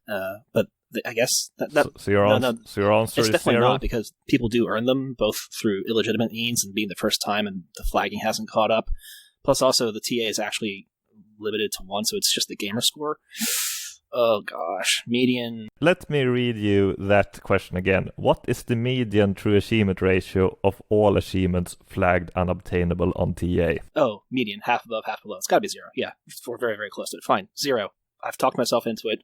I'm going to die if I'm wrong, but 0 sounds good. That's incorrect. It's 1.